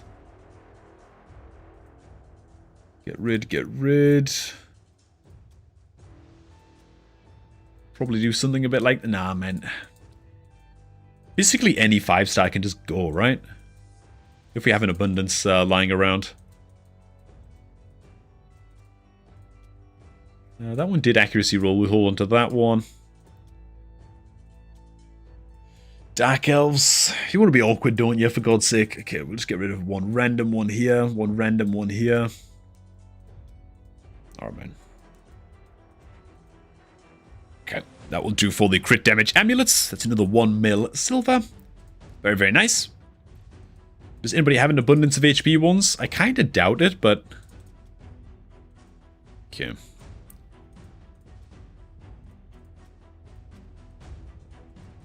Alright. Don't know why a feral piece is showing up. Okay. No more than 3 per faction. Looks like it's going to be like the soft rule, I guess. Okay. Any attack amulets in the chat? I mean, surely not, right? Like, attack amulets are just not good. I don't think they're ever good, actually, under any circumstance. I mean, unless, again, they're part of, like, a 9-piece, but... I have one here that I rolled up to max. I guess I'll keep that, but... This one can go. I don't know why it's here. And then finally, defense. Okay, oh my god, man. This is a deep cleanse we got going on here, boys. A deep, deep cleanse. Okay. And following the rule of 3, these are the defense amulets. We just gotta sell off and just not worry about it too much. Even if this is rolled up to 12, it's just gone. Don't give a damn. This orc one looks garbage. I'm just gonna get rid of it. We've already rolled a bunch up here to 12 and stuff, so I will check the stats on these. Honestly, not looking that hot on either of these, so I'm just gonna sell those 2 off. It's totally fine. High elves, not even checking. Just getting a ridden. Throw these nerds out. Throw these nerds out. These 2 nerds, because we already rolled the blue one up. Maybe. It's already rank 16, so we'll hold on to that one. Okay. Amulets theft out. Now the big one, man. Now the big one. Now it's the banners, which I've been holding on to like crazy. Okay. How the hell are we going to do this? Do we just get rid of like all 5-star banners that I haven't rolled up or something? Maybe? These could roll into speed, though. Oh, God. Sorting through the banners is so painful, man. Sorting through the banners is rough. It takes so long, man. Oh, it takes so long. I don't want to do it. I don't want to do it, man. Oh, God damn it. Man. Finally beat Finite. Beats Knight's Revenant Stage 19. And in 20, gets stuck on 21. Any tips? No name. Damn, man. With for Skeletor using to beat 21? Yeah, damn, I don't know, dude. I mean, it's tough, like, based on, like, the team that you're running and stuff. But, like, we don't really know what team you're running, so... It's a little bit tough to give the old feedback. Okay. Do we just, like, drop any blue banner that's not... got optimal stat rolls here? Is that the answer? I mean... like, all of these blue banners have the chance for speed, dude. Oh, this is really, really rough to come up with, like, a system for filtering out banners, because they're so valuable. They're just so valuable, man.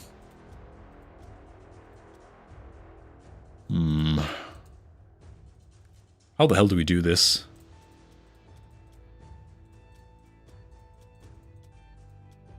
Man, you know what, though? There's a spider tournament coming up tomorrow as well.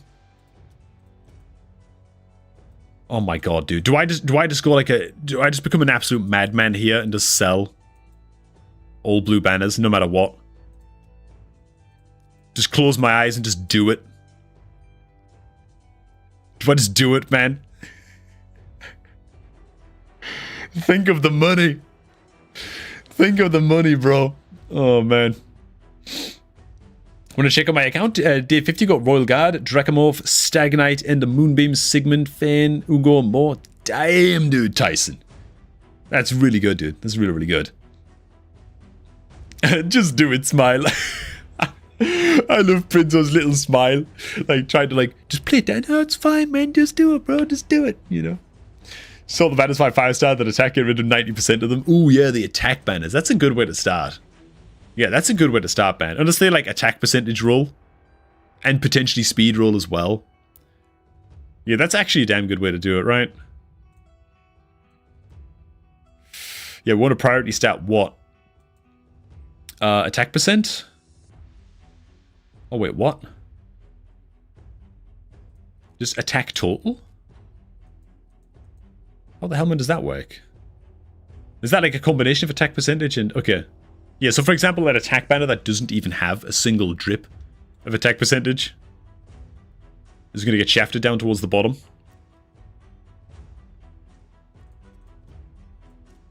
You know what? I think I like the idea of just...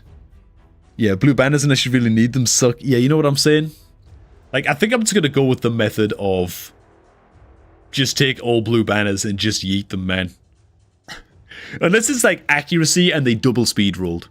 I think that's like the only way that we hold on to them. Pretty much. I think that's the only way. Again, there's a spider tournament coming up, right? So, to hell with it, right? To hell with it, dudes. Okay, let's do it, man. Alright, man, we're going to be crazy as hell when it comes to cleansing the banners, dude. This is going to be huge, okay? At least I think it's going to be huge. We're going to go to rank and rarity. We're going to take the blue banners, only a 5 and 6 star. I think that's just all of them covered. And we're just going to sell all, unless they're an accuracy banner, that's like at least speed rolled one time. Because then they can have some like good utility on a lot of champs in the game. Besides that, they're just not getting utilized. Select all right. Oh my god, look at how many blue banners I actually have. That's crazy as hell. Now, of course, is this also including... yeah, it's also including all of the special sets as well, so I do have to filter all of those out. So to be fair, it's not going to be that much. Let me just go ahead and remove all of the pinpoint ones from this, because any accessory for these is going to be crucially important to hold on to. That would have been a disaster, man, if we just sold all of these. Because who knows how good these are going to be in future, you know? Pinpoint, Slayer, all of these need to be kept. See, why can't the goddamn filters for artifacts just filter out certain gear sets? Like, that would be really nice, man. Couldn't have included that in the quality of life updates that are coming up, man. Larry, know what I'm saying? Nah, man, you couldn't, could you? Oi, oi, oi, oi, oi. Slayer, pinpoint, Orcs, pinpoint. So many pinpoint banners, man. Oh my god, man. Yeah, definitely got to keep pinpoint, man. 100%. Pinpoint is just too good. It's just too good, man. You know, pinpoint is really good, even just as like a 2 or a 3 set. I find. Like for PvE, just hitting accuracy checks and stuff. Okay. So that's all of the pinpoint filtered out. I don't think I missed any. Slayer we're holding on to as well. Okay. Very, very cool. Oh, great. One of the cats is vomiting behind me. Hairballing all over the place, man. Sounds like a goddamn toilet getting plunged. Lovely. Brilliant. Okay. Attack percent double speed roll. Maybe we'll hold on to that one. Not going to hold on to this one. Sell this one off. Blah, blah, blah. Accuracy. Not good enough, man, if it doesn't have speed rolls, okay? Bit of accuracy here. That one's maybe worth holding on to. I'm not sure how strict I'm going to be with these, to be fair. HP percentage. Accuracy one's always appear towards the end. That one could roll into speed accuracy. These can all go. What about this? Oh my god, look at all the glyphs I've put into this already. I guess I'll be holding on to that. For God's sake. Double speed roll accuracy, that's what I'm talking about. I'm going to hold on to those. Okay, fine. Not quite good enough. Okay. Yeah, these are all just gone. I mean, this is rolled up to rank 16 as well. If it's rolled up to rank 16, we'll hold it. Just because it's already been invested in. Wow, do we not have a single accuracy banner sitting around for the Dark Elves? We actually just don't. Okay, I guess they're all just gone. We don't have to check any of those. That's good, at least. Oh my god. Now that's so bad, I'm going to get rid. Okay, all of these then can go. Oh my god, dude. Okay, man. Resistance banners, get them out of here. Yeah, we're going to be getting plenty in the sea here, I think. This could be good. That's like a slightly higher speed roll percentage, blah, blah, blah. So we'll hold on to that. The rest are gone without even checking. Sacred Order. What do we roll up to 16 here? Okay, accuracy, accuracy. Decent percentage stats. Yeah, we're holding on to that one, man. This one's also rolled up to 16. You know what? Not good enough. Not good enough anymore, man. Might have been good enough back in the day. Not anymore. Okay, we get rid of all of those. Okay. High Elves. I doubt any of these are going to be keepers. Oh, okay. Actually, first one that I check is a possible keeper. I can go. Oh, man. It is cathartic getting rid of all of these. I've got to tell you the truth. That one can stay. The rest of them can go. Not good enough, man. We'll get rid of all of the orc ones. If that's like the best there is to offer. Yeah, that's the best one there is to offer. We'll just get rid of all. That's fine. Skinwalkers. We're almost at the end, boys. We've almost done it. We've almost knocked it out of the park, man. Pretty proud of this. Hold on to this. We don't need to keep one with a decent stat roll, so we'll hold on to this one. And Sylvan Watchers. Yep, that one's good to hold on to. That's the only one we'll hold on to. I'm not going to check the rest. Okay, man. Alright, man. And we are fit to drop 89 banners. Only holding on to the ones that rolled. Accuracy is main stat. Speed is substats. And that's pretty much it. Oh, and any that we ranked up to rank 16. We're holding on to most of the ones we ranked up to rank 16 as well. But a good amount of these in the bin. Another 5.5 million silver there, just like that. Bam! There it is, boys. There it is. Okay. Lovely. Great. That's a lot of artifacts gone. Still not able to get down below 1,000, but again, I've got a lot of stuff that I've still got to roll up that's just belonging to much more precious 9-piece sets like Slayer and stuff. I've got to roll a lot of these blues up and see if they can roll things like double crit and stuff like that before I make a decision on those. But you know what? Pretty successful artifact cleansing attempt and just storing a lot of artifacts on champs like good old Neldor that one day we will break out and build out, and it's going to be great. Alright, man. You know what? Thanks for watching, guys. Hope you found something a little bit useful in this video. Maybe give you some ideas about how you can store artifacts on your champs just to save a little bit of storage space and clear out all of the dross a little bit easier. And, yeah. Thanks for watching all that good stuff, alright? If you're looking to start off a new Raid Shadow Legends channel anytime soon, you know the way to do it, man. It's by using my beginner promo link, which you know is down below at the top of the video description box, man. All you gotta do is sign out to Clarion Player, man. Click on that link, use it to download Raid, and you get yourself 4 free epic champions and the best possible start you could ever dream of for your new Raid account, man. It's gonna be sweet. Join me in my free-to-play adventure, man. Having 2 accounts up and running is actually a hell of a lot of fun. To be honest, man, I'd recommend it. So there you do go. Alright, man, enjoy the rest of your night. I'm gonna catch all of you guys just a tad bit later, man. Alright, man. Video wrapped, video wrapped, video wrapped. Lovely, lovely, lovely. Also means I can set my camera back to where it was. Very, very good. Alright, cool, cool, cool, man. Cool, cool, cool. A lot of dross, yeah, man. Just a lot of bric-a-brac, you know what I'm saying? Alright, man. Alright, man. Alright, man. So, I will be wrapping the stream in just a second. Thanks for stopping by, everybody, man. These streams, I wasn't sure about them, man. How they'd go in terms of viewership and stuff when we were first launching them. But even a stream like today, where it's just some artifact cleansing and a little bit of account takeover, you know? Having like 70, 80 viewers for most of the stream. Cool. Just nice to chill, you know? Just nice to chill, man. So, I appreciate that, man. Appreciate everybody stopping by, man. And appreciate everybody being active in the Discord as well. It's crazy as hell, man. Wally in particular. Been going ham in that Discord, man. So, I appreciate you too, man. Oh, I make my new account once I start my channel. Account number 8, Wally. God dog, man. Well, there you go, man. At least you know the way to do it, you know? But alright, guys. Yeah, I'm going to go ahead and wrap this one up here. I got all kinds of champ training to do. God, even on the free-to-play account as well, which I'm currently doing on my phone to try and stay ahead with that fusion, which we're actually going to try and push on the free-to-play account. It's going to be a hell of an adventure, too. And yeah, that's it really, man. So, thanks for stopping by, guys. Hope you all did enjoy this one. Enjoy the rest of your evening. And I'm going to catch all of y'all just a tad bit later after all, man.